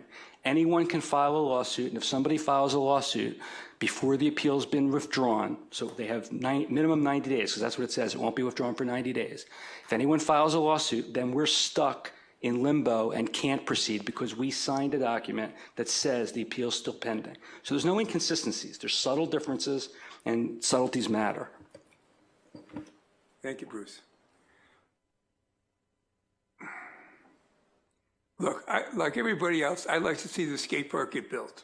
Okay, I have not been through the process of trying to stop it down. But let me just take a moment and sort of bring us back of how we got here, all right? And just recently, I got a copy of the appeal or the staff report for next week's meeting, which deals with the appeal. And in that report, I learned a lot of things that I had not heard before. Right? There's information in that report which we were never told about in our closed session meetings or any of those meetings. And I think Trevor should have done that. This staff report was ready a while ago and we just never got it. But let me go back and just take you through this. And I want to just get a brief summary of how we got where we are today. In 2020 and 2021, the city held a number of Parks and Recreation Commission, Public Works Commission, and skate park enthusiast meetings in which the final design of the skate park and the park's amenities were finalized. Scott Gillen's team from the neighboring Case Development attended all of those meetings. And it was the city's understanding that the Gillen's team approved the final skate park design recommended by these committees. And that statement is straight out of the staff report that we got for the appeal. And Scott's team did not bring up the demands for design changes until 22 and 23, a year later. The skate park design went through a number of reviews. On October 11th, 2023, the Environmental Review Board considered the skate park and reviewed the design changes demanded by Scott Gillen's team. The Environmental Review Board rejected those demands as having no merit. The 12,500 square foot skate park was analyzed in the final EIR. The report again considered the changes requested by Scott Gillen's team and also rejected them. For example, the report determined that noise impacts would be less than significant because the daytime noise would be dominated by the traffic on nearby Pacific Coast Highway. On November 30th, the Planning Commission considered the skate park project and approved the existing design, once again rejected the changes proposed by Scott Gillen's team. And on February 27th, city staff prepared a staff report addressing Scott Gillen's team's appeal of the Planning Commission decision, and that staff report also rejects Scott Gillen's team's demands for design changes as having no merit. So at this point, we've got 6 city bodies, 6, rejecting design changes, Parks and Rec, 6 rejecting the design changes. Parks and Recs Commission, Public Works, Environmental Review Board, the Environmental Impact Report, the Planning Commission, and the city staff. They all determined that Gillen's demands had no basis in fact, did not approve the design of the skate park, and simply assisted Gillen in selling his houses. Despite that, 3 members of the council voted to enter into a settlement agreement with Scott Gillen. So in summary, Scott Gillen filed an appeal, threatened a lawsuit, made meritless demands all reviewed and rejected, and delayed the completion of the state park already by at least 3 months, maybe more. In return, we said thank you, and in the settlement agreement, we give him everything that he wanted. And what did the city and the skate park enthusiasts get in return? The answer is pretty much nothing. Matter of fact, it's less than nothing. The agreement allows Scott Gillen's team to plant oak and berry trees that can grow to 60 feet in the skate park, and that presents a number of problems. Dead leaves and berries can fall into the skate park, and if not removed, can make skateboarding dangerous. The oak trees need to be cropped to 14 feet. First of all, you need a permit to crop oak trees in California, and too much cropping is going to kill them. But that's not Scott's problem, because the agreement says that if trees die in the first 10 years, the city has to replace them at our expense. We negotiated against ourselves. Finally, a couple of meetings ago, I was accused of calling some council members pro-development. In fact, that never happened. That accusation resulted in a lengthy rebuttal with multiple reasons why the term pro-development was unwarranted. That response reminded me of the quote from Hamlet, "They do protest too much." I do not call anyone pro-development in that meeting, and I'm not going to do that today. I would encourage everyone to read the city staff report for the appeal. Then watch the vote, and you can decide for yourself. Thank you. I will also like to make a motion to change that item in the first one that says, once this settlement agreement is done, it's done. I have one other question. I believe in the last meeting we said that if there's a lawsuit, Scott Gillen has to defend us.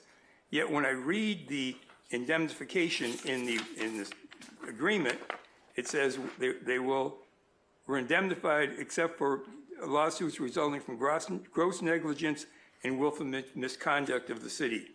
So if there's a lawsuit dealing with the Brown Act, does he have to defend us against that, Trevor? There's a specific carve-out for the Brown Act allegations based on what has been the history here and what was stated at the last meeting, that we were not willing to agree to the indemnity provision without that carve-out. Say that again? So here's my question. I'm pulling it up here. The city council, we met last time, we said, here's what we want. And is the Brown Act covered? Would he have to indemnify us against the Brown Act lawsuit? There's a carve-out. It says, the duty described in this paragraph shall not apply to a lawsuit brought solely to allege the city has violated any provision of the Ralph M. Brown Act. So that was a carve-out that I verified with the motion maker to make sure that that fit with the intention of the motion. Otherwise, this is who's the motion? What do you say? Otherwise, this is this is the exact language that's used in a coastal development permit. The indemnity language as requested by the council. But that's different than what we asked for, right? No, I confirm that this met the intention of the motion maker. So if it is not the, and you did that, you did in the meeting? If this is not what the council wants to do, then it has the ability not to approve this agreement or to make an alteration to it. And when you confirm that, when did you confirm that? In the meeting? No, after the meeting, I wanted to make sure I had it correct. So, okay, so there was, the council said, here's what we want to do, and you confirmed with one city council member to change what the council asked for. Is that correct? That is not correct. That's what you said, told me. Yes? I mean, we said we want to be indemnified against any lawsuit that occurs regarding this project. And a Brown Act lawsuit is potentially something we're going to get hit with. And I just want to make sure, and that's what we asked for. And then apparently that got changed. Didn't get changed as any result of any discussion of the city council. If the language is incorrect from the council's intention, then I apologize. This was, the direction was to include the general indemnity provision that is attached to coastal development permits. I don't remember that language being talked about, but okay. I would like to make Bruce's motion that says, you know, the deal that says if there's a lawsuit, the appeal stays in place. Is there any appetite to try and change that? And anybody in the city council? I would have appetite. Yeah, I know, you and me both. Anybody else? Okay, so we're saying we really want to get this skate park done. However, we're willing to put some speed bumps in place in case these guys don't like what we're doing. Is that what we're saying? Apparently what we're saying is that if this gets approved tonight, which I suspect will be by a vote of 3-2, and somebody files a lawsuit and the skate park gets delayed because of that, we'll all know who was the reason for it being delayed. And you can bet your life a lawsuit is coming. Just take it to the bank. It'd be so nice to live in a community where we don't settle everything by lawsuit and accusation. Well, we actually show up to council meetings and state our objections or opinions at the public dais as we all are given the right of our First Amendment. but instead choosing to sit behind screens or other means and not communicate. No, you're just saying that a lawsuit's going to be settled. I just wish that any makers of those lawsuits would come forward and express those concerns and issues here at the council so everybody in the public can hear them. That's all I'm making a First Amendment statement of. Okay, cool. I have a couple questions of the council. Go right ahead. Or the staff or such. If there is a lawsuit and this gets paused, can the city still move forward with engineering, plan check, funding, and releasing of the RFP to obtain a contractor? Yes, the city would be able to move forward at its own risk. Okay. What does that mean? That work can still continue with getting the park designed from the engineering standpoint, Right. getting it through building safety plan check, getting the funding approved by the council in the budget, and setting out for an RFP in order to hire a contractor. But we can't start building anything. Is that what you're suggesting, Trevor? That depends on the lawsuits. Because that was the argument Doug made. Can't touch it. It would be the same situation as if Mr. Gillen filed a lawsuit, and in that case, the CDP also would not be final. If the city wants to proceed before that is final, it would be at its own risk. Wait a minute. You just said the CDP wouldn't be final. That is incorrect. The CDP would be final. It would not be final if it's been challenged in court. What legal provision states that? If it's not, if the case, sorry, the permit is still being challenged in court, so it is not finalized until that challenge has been resolved as to whether the action approving the coastal development permit was legal. So you're saying just like when an appeal is made to the city council and the CDP is stayed, that would happen if a lawsuit was filed? Because that's not my understanding. Sorry, repeat what you said? Okay. When a CDP is granted by the Planning Commission and an appeal is filed to the city council, the CDP is dead in the water. It's not granted yet, correct? If a CDP has been approved, the CDP is approved at that point in time, but it's not final. It's not effective either. You can't act on it because an appeal has been filed.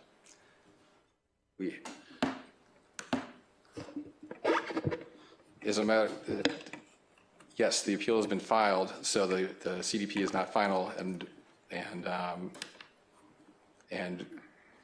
sorry, I'm Okay, getting okay, confused that's with fine. your question. That's an administrative rule or ordinance under our municipal code and or our LIP, right? Yes. Okay. Does it say something like that about if a lawsuit's filed after a CDP has been approved by the final decision maker in the administrative chain? I would have to pull up the provisions, but the CDP itself is not final. It's the same as the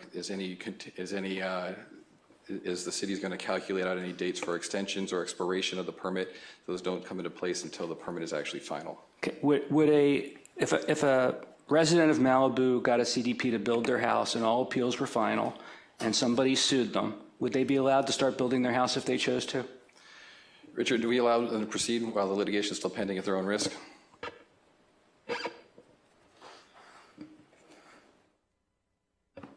We allow them to proceed with the engineering reviews. As far as shovel in the ground, I want the one that's coming to mind on Broad Beach. I believe because of the nature of the injunction, we did not issue permits because of the Was there an injunction? There was.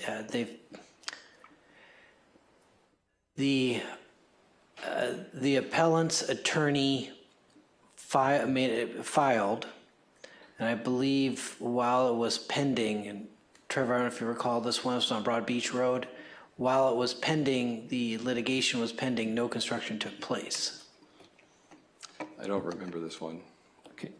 All right. I actually think we're getting misadvice, but look, we're not going to get anybody else to join that, Steve. Just two other comments. Because I always am disturbed by the way the legal service to the city occurs. There's no such thing as going to one council member after there's been a vote to find out what they meant by their motion and then apply that to the council's vote. I mean, it may be that if you had gone back to all of us, we would have agreed to that interpretation. But it's just nonsense that it's the intent of the maker, the unstated intent of the maker, that matters to the city attorney after a motion's been made without that intent stated and voted on. You just can't do that. And the other thing, just the last point I'll make, and I'm content to vote, is it's inconceivable to me, now that I've read the staff report on the appeal, that the appeal would be granted. And the reason I say that has nothing to do with the substance of it. It's the very fact that the staff is recommending the denial of the appeal. I can't remember, maybe once, but the majority of this council, and I don't put myself in that majority, but a majority of this council does not reject the staff's recommendation and grant appeals that the staff is recommending denied. And that's a very powerful fact that everybody should be aware of and understand when they're considering whether this is really speeding things up or slowing things down. Yeah, I'll make one last comment. To me, the most secure way of making sure the skate park gets built as quickly as possible is going to our next meeting, doing the appeal, deciding where that comes out. And then if we want to, after that, come up with a settlement agreement that takes that clause out of there. Otherwise, look, this thing has already been delayed more than 3 months. Somebody files appeal, God knows how much longer it'll be delayed. And I don't think that's what we want to do. I think, and I understand this deal that says, I want to settle this agreement and get this done. And it may sound good on the surface, but underneath, it doesn't guarantee that the skate park can start ASAP to get built. So that's, my motion would be, don't sign this tonight. Let's do the appeal next week and then decide what the settlement agreement is after we figure out what the answer to that is. And I'm sure I'm not going to get many seconds on that sucker. Can I just ask a clarifying question? You were pretty adamant that the risk in us taking this approach on this 90 days is that somebody's going to sue us. Well, let's see. Mr. Gillum can't sue us because he's agreed to the settlement. The city's not going to sue ourselves. Who's got standing? Who's got an issue? What do you know that we don't know about what somebody's going to sue us about? They're puppets on the township council. Can we call the question, Mr. Mayor? I'll second Steve's substitute motion, but I know it'll be denied, but I'm happy to give him a second. The substitute motion is to... Don't sign the settlement agreement tonight. Let's go to the appeal, get that decided, and then after we decide that, we can decide if we need a settlement agreement. So it's this motion that is to continue this to next week. Consideration to next week? To next week. And to be heard after the appeal. That's the motion? Correct. I thought the motion was to change the 90-day rule. No, you can do that if you want to. Pick one. No. My first one says that I would like to make sure that whatever we vote on guarantees that we will build a skate park, period. So I want to make sure. And the way to do that is to do the appeal, get that resolved, and then start building the skate park. And we've got this agreement that we have, okay? And I would pull out that if we do the appeal and we still think we need a settlement agreement, I would make the change in that settlement agreement to yank out that thing regarding lawsuits. All right? I just want to be clear what the motion was versus what had been on the table before. Thank you. So I got a first and a second. Councilmember Silverstein, you seconded the motion to continue to the following week to be heard after the appeal? Sure. Give us a roll call. The motion then is whether to substitute this motion for the main motion, which was to approve the settlement agreement staff's recommendation. Christine, give us a roll call, please. Councilmember Silverstein? It's the mayor's motion. Oh, sorry. I'll vote yes. Mayor Stewart? Mayor Euring? Yes. Councilmember Grisanti? No. Councilmember Riggins? No. Mayor Pro Tem Stewart? No. Motion fails. Okay. We have another motion? The motion on the table then is to approve the settlement agreement as attached to the staff report. Any changes? Anybody want to Well, make any changes? I just like to offer a friendly amendment that the Section 1 be amended to provide that the appeal is deemed withdrawn immediately upon execution of the settlement agreement. It's the only change I'm requesting, even though I think there's many others that ought to be made. If we are going to make that, even bring it up for consideration, I'd like to ask the Gillen team if they would agree to that. They're going to tell you no.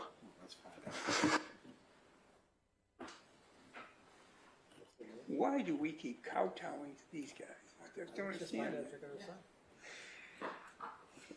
No. Just wanted it on the record. Thank you. And I would ask others to consider, why is that? Why would they not be willing to have their appeal withdrawn upon execution of the settlement agreement if the whole point of the settlement is to settle the appeal?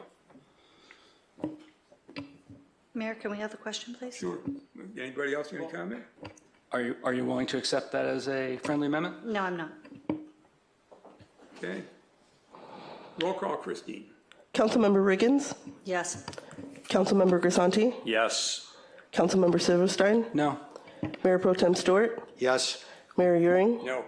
Motion carries. Okay, moving along.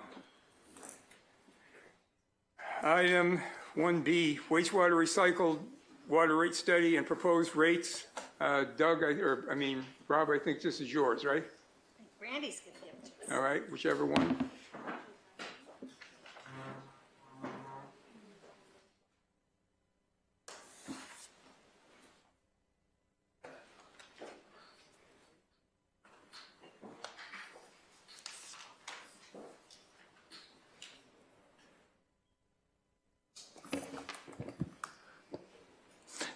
Good evening, Mayor and Council. Tonight, we have a presentation on the upcoming wastewater and recycled water rates. Tonight, I am pleased to introduce Brandy Ayala. She's been working really hard in Public Works, and she's taken this challenge of managing this project. This is a purely financial kind of project that she really excels in. She did a fantastic job on this. So I want to give her the opportunity to kind of present this to you and move forward. And then I'll be available to answer questions, but I want to just give this opportunity over to Brandy and have her 10 minutes in the light here. Good evening, Mayor Euring, Mayor Pro Tem Stewart, and council members. This evening, we're before you to present the 2024 wastewater recycled water rate study. We have Sanjay Gur here from Water Resources Economics to present the findings thus far. In addition to that, we're asking council to authorize the mailing of the Prop 218 notices to the affected property owners, and then direct staff to schedule a public hearing for April 22nd for the council's regular meeting to establish the wastewater recycled water service rates for fiscal years 23, 25, 25, 26, 26, 27, as well as 27 and 28. Now, these rates will generate revenue necessary to offset the future operation and maintenance costs of the city's Civic Center water treatment facility. In November of 2023, the city contracted with Water Resource Economics to prepare the update from the existing rates that are currently in place. I introduce to you Sanjay. Thank you, Honorary Mayor, City Council, staff, public. It's my pleasure to be here to talk about the wastewater recycled rate study update. Today's presentation is to go over the rate study overview, talk about some of the key assumptions that we did in our analysis to determine the rates that are appropriate, show the proposed rates, talk about the schedule, next steps, and of course discussion throughout the process.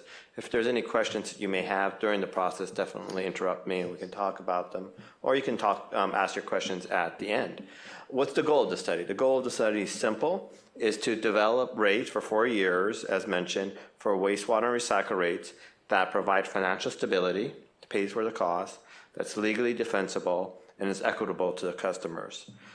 This provides support to ensure the rates are successfully adopted through the Prop 218 hearing process, and I'll be talking a little bit about what Prop 218 means and the legal framework associated with that.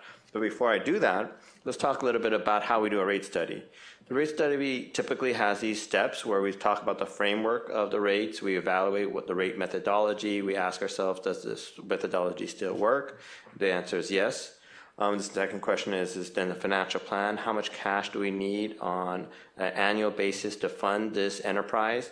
This is basically a business. You're providing a service, and we're just generating the revenue to pay for this cost of this service. This is not a tax, this is a fee. And I'll talk a little bit more about Prop 218 a little bit more. The next step is the cost of service, which is the proportionality, to make sure each customer pays its fair share. We do that based on the EDU, equivalent dwelling units.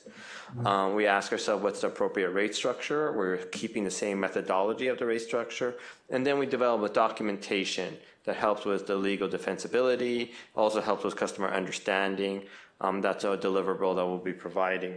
We've already provided a draft to staff. Prop 218, basically water and wastewater services are property related through legal court cases that have been conducted, and rates need to be proportional and not exceed the cost of providing that service so that it's a fee, and City Council could consider the adoption. We look at customer classes. We ask ourselves that certain customer classes don't subsidize each other, and it's recommended to do this cost of service at least every 5 years, which you've been doing. So that's the methodology. The procedural requirement is that the rates need to be adopted at a public hearing. This is the first step in the process where City Council looks at this, authorizes the Prop 218 notice, which is the notice to send to each of the parcels that will be rendered this service. That is a 45-day noticing at least. If none of those, if we don't have a majority protest, so if we don't have that, then City Council could consider the adoption at the proposed public hearing. This is the schedule. We've presented our information to the Public Works Commission on January 24th, so we have received input from the public. Today we're here to present the information to you. On March 14th, then before that we would send out the notice. Our plan is to have the public hearing on April 22nd. And then there's the second reading associated with that for May 28th. These fees are on the parcel roll, so we need to have them adopted by City Council before July 1st. So that's why we're looking at June 10th, so that we meet that requirement of being on the parcel roll. Your current fees are shown right here. As I mentioned, you do have a fee called based equivalent dwelling units. So larger properties have more EDUs, smaller properties have less EDUs. The EDUs are shown right here, the monthly fee. You also have a recycling rate. The wastewater generation does produce recycled water. Each customer is sort of allotted a certain amount, that's at 14 EDU. If they go above that, then they pay the marginal cost of producing the recycled water. And we do have it available for outside people who are outside the assessment district. So far, the recycle revenue hasn't generated any revenue, but it is an important part of the process. So what are the key assumptions associated with the study? The big one is the IPC engineering contract treatment plant operator. You have a third-party vendor that operates the treatment plant.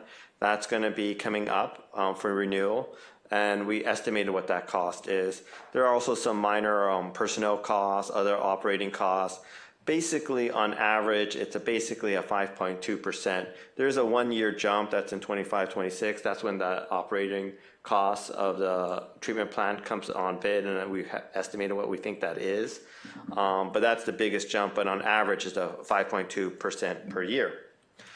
In addition, we do have some growth occurring, minor. It is a minor area in the Civic Center area.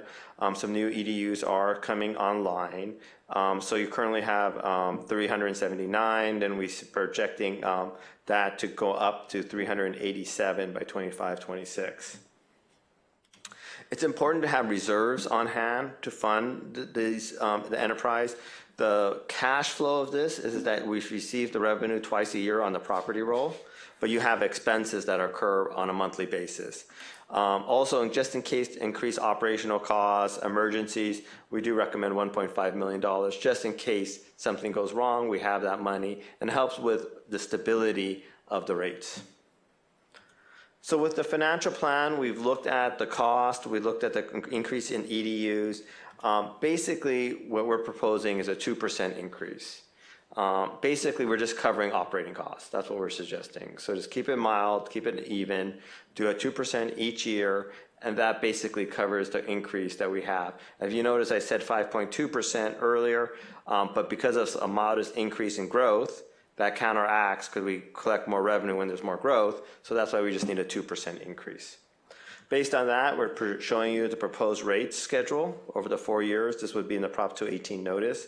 And this is what City Council would consider at the public hearing and where individuals could protest against that. So today we're seeking your authority to proceed with the Prop 218, mail out the notice, and then consider adoption on April 22nd. Anything else? Any questions? I'll have some questions later. Are there there's no any public comment? Mayor, we currently have no speaker cards and there are no hands raised on Zoom. Okay, we'll close public comment. Bruce? Yeah, as I read this, we're being asked to receive a presentation, which we just did, authorize a mailing, which needs to occur in order for this to move forward, and direct the staff to schedule a hearing, which also needs to occur for this to go forward. We're not substantively agreeing to anything other than setting a process in motion. So I'll move that we do all these things. I'll second. Aren't we, hold on a second, aren't we setting the numbers that go in the notice? So we've got to agree to the numbers that are in the notice. Okay. That is correct. I do think there's a little bit more here than just agreeing to the notice going out. Okay, it doesn't say that in the recommended action, but I hear you. Okay. If I could, somebody else got questions or? I have one. We'll let you go first. Go ahead. Okay. I'll plow the field here.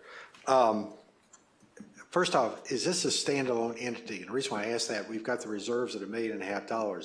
Is this something that the city is on the hook for at the shortfall, or is this like a standalone assessment district? How does this work? Are we backstopping it, or are we funding it? I guess is the question. Are we primary, secondary, or tertiary?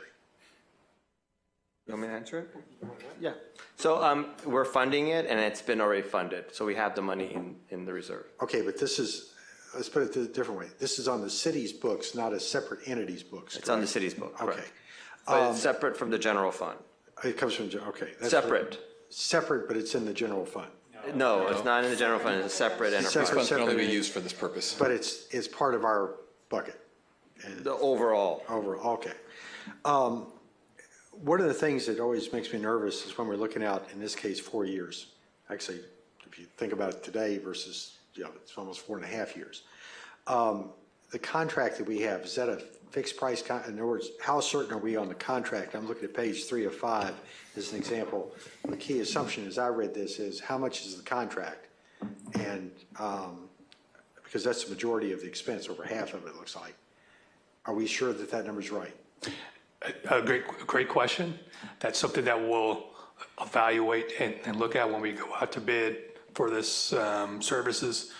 However, I think based on what we've dealt with this vendor and similar vendors, we think our values are pretty accurate on what those projections will be.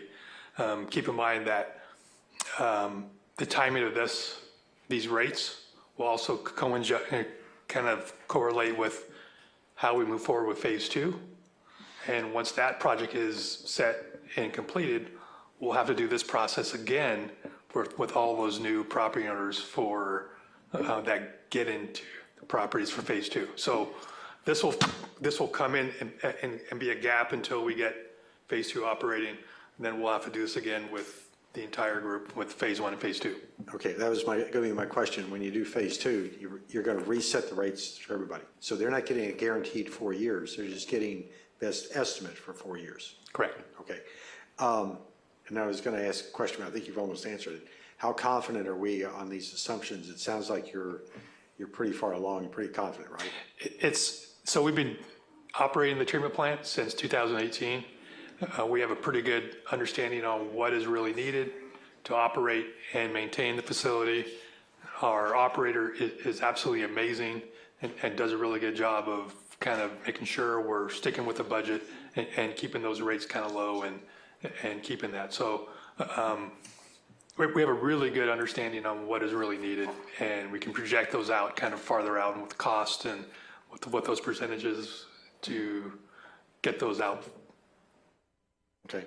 You know, as we were just talking a few minutes ago about closed sessions, you get to find out what happens in the back room. You don't expose your cards, but when we have a meeting like this, and we tell them what we think the cost is going to be. If I was on the other side, this would be payday. So that's a side comment. That's all my questions. Thank you. Anybody else? Actually, I was thinking the same thing. It's like we're setting our floor. I just want to comment. I meant to say it earlier.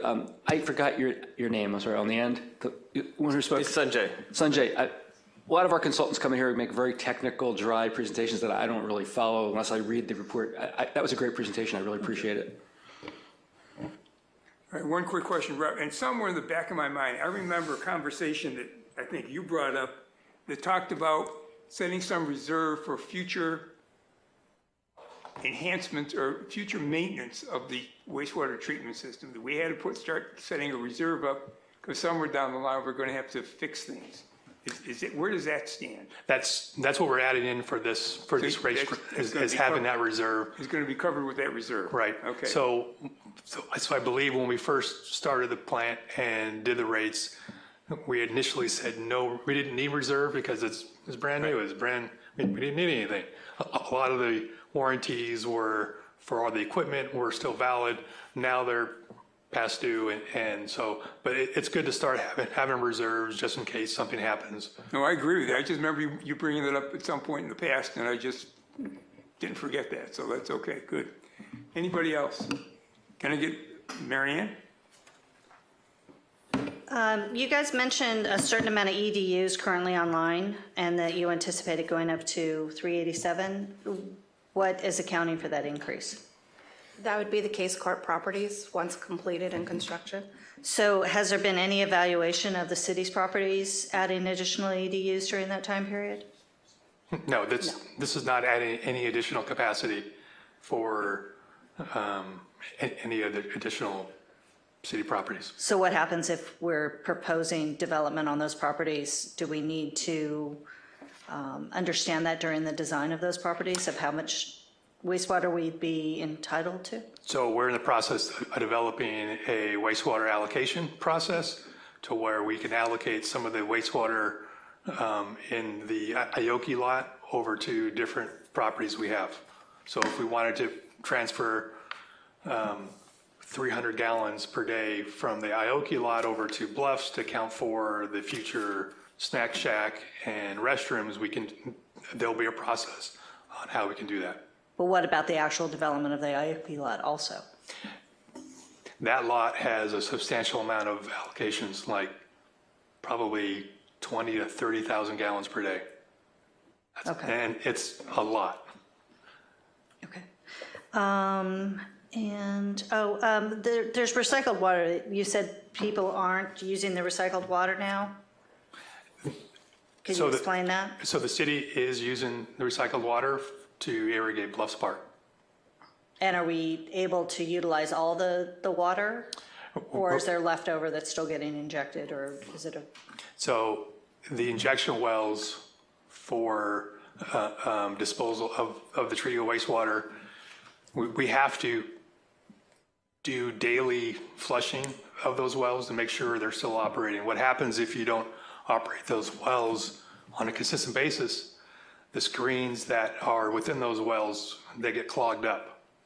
And it costs a lot of money and a time to kind of do it. So that we've developed a process of a certain amount of the generated wastewater to be treated to be doing there. It's not a substantial amount. There's a substantial amount to be used for irrigation, but there's just that initial amount that has to go to those injection wells to be used. Okay, but right now, everything's balancing out where we're able to do the maintenance on the injection wells and still have recycled water for the park. Correct. And is there any excess or? I believe that there's some excess too that's being generated.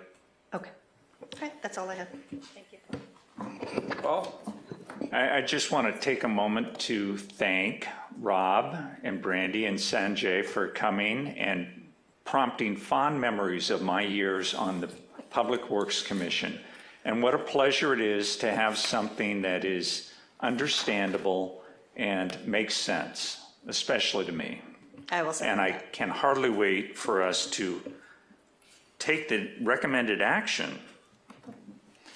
So I'd like to make a motion that we take the recommended action, which is receive a presentation, which we've done, authorize the mailing of the Proposition 218 notices to the affected property owners, and direct staff to schedule a public hearing for the April 22nd, 2024 City Council meeting to establish wastewater and recycled water service rates for fiscal years 2024, 25, 25, 26, 26, 27, and 27, 28.